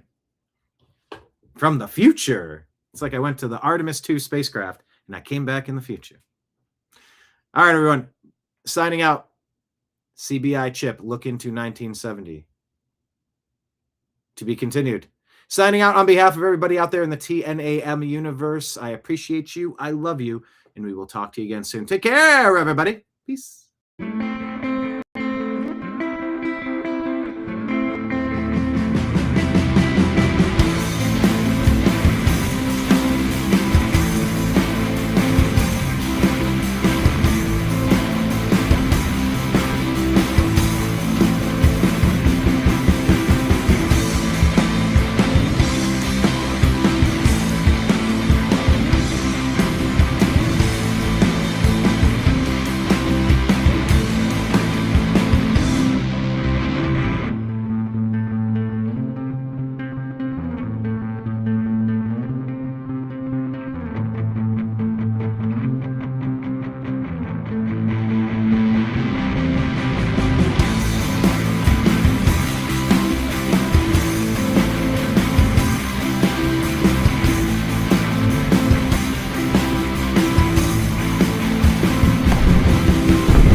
your guide to the truth. TheNewAmericanMedia.com.